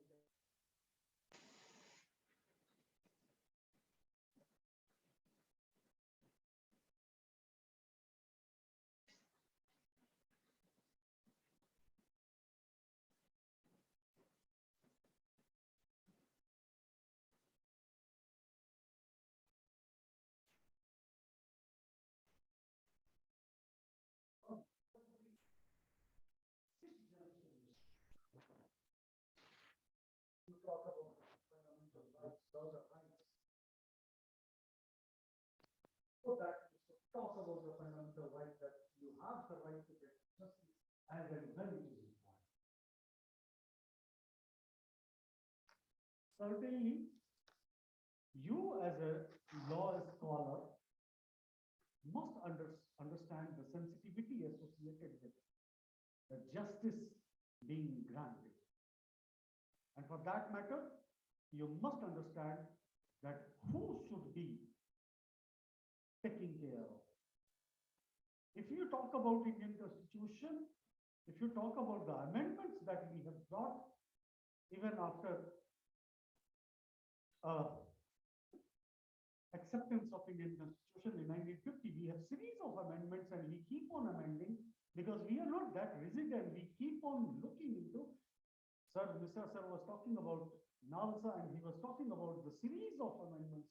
And I was just noticing that even in 2021, 2016, 2018, different regulations were introduced, different acts were introduced. So when we are talking about all these things, this means that we do understand what are the needs of the society in order to make the society running smoothly, functioning and functioning without taking away anyone's right. So the society needs to function in the righteous way, and for that matter, the justice must be granted if anyone is denied it, even by the state or even by the local people.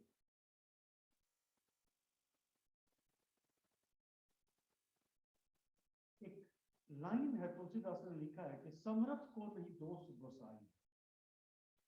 Many a times we talk about कि समर्थ को नहीं दोष, जो समर्थवान है उनको कोई दोष नहीं लगता. The might is right. वो जो कर रहे हैं सब सही है, बट ऐसा नहीं है. अगर आपके साथ किसी ने नाजायज किया है तो आज न कल उसकी आपको जस्टिस मिलेगा, आज न कल उसका जिसने भी किया है उसको खामियाजा भुगतना पड़ेगा. And we have one of such type of case, Manu Sharma, all of you remember, belonging to a very affluent family and given clean acquittal by the court, and later on once again the case file was opened up and finally he was booked, he was put behind the bar. So justice is so important. And our Indian Constitution talks about the equality, talks about the law of equality or equality before the law, and ensures that each and every citizen, 1.35 billion of the population, is equal. And no one has the right to deny any sort of rights that is given to you. And so is the case for the people in the marginalized society. You should open up your all 5 sensory organs and you should always look who has been denied the rights and who has been subjected to the exploitation, and you must take the oath to protect their interests. And for that matter, you have to be learning. Mr. Sir, when he was presenting, he was asking so many questions. I know many of you know the answer, but it was like a monologue, as Sir was saying. You were silent. If you are silent inside the classroom, how can you be vocal in the society or for the community? So start being vocal, start being talkative, especially about what are the provisions of law and how you are going to make someone smiling with your knowledge. Acquire the knowledge, gain the knowledge, and use the knowledge for the sake of giving smiles to many faces. I wish all the best to each one of you. Thank you very much.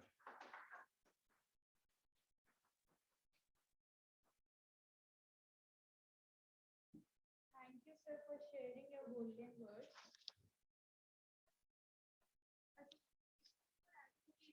And legal initiatives.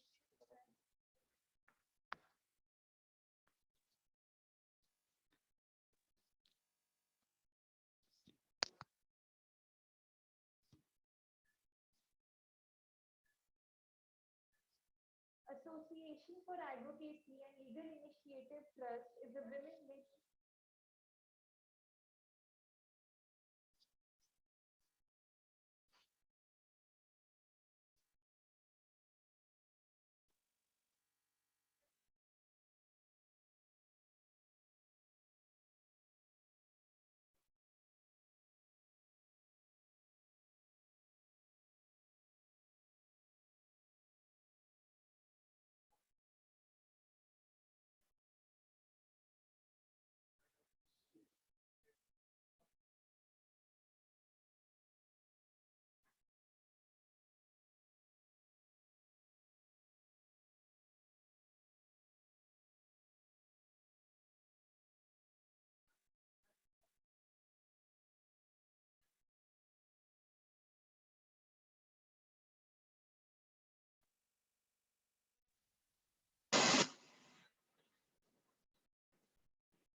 I would like to invite our faculty convener, Legal Aid Committee, Mr. Ashish Kumar Sir, to deliver the vote of thanks.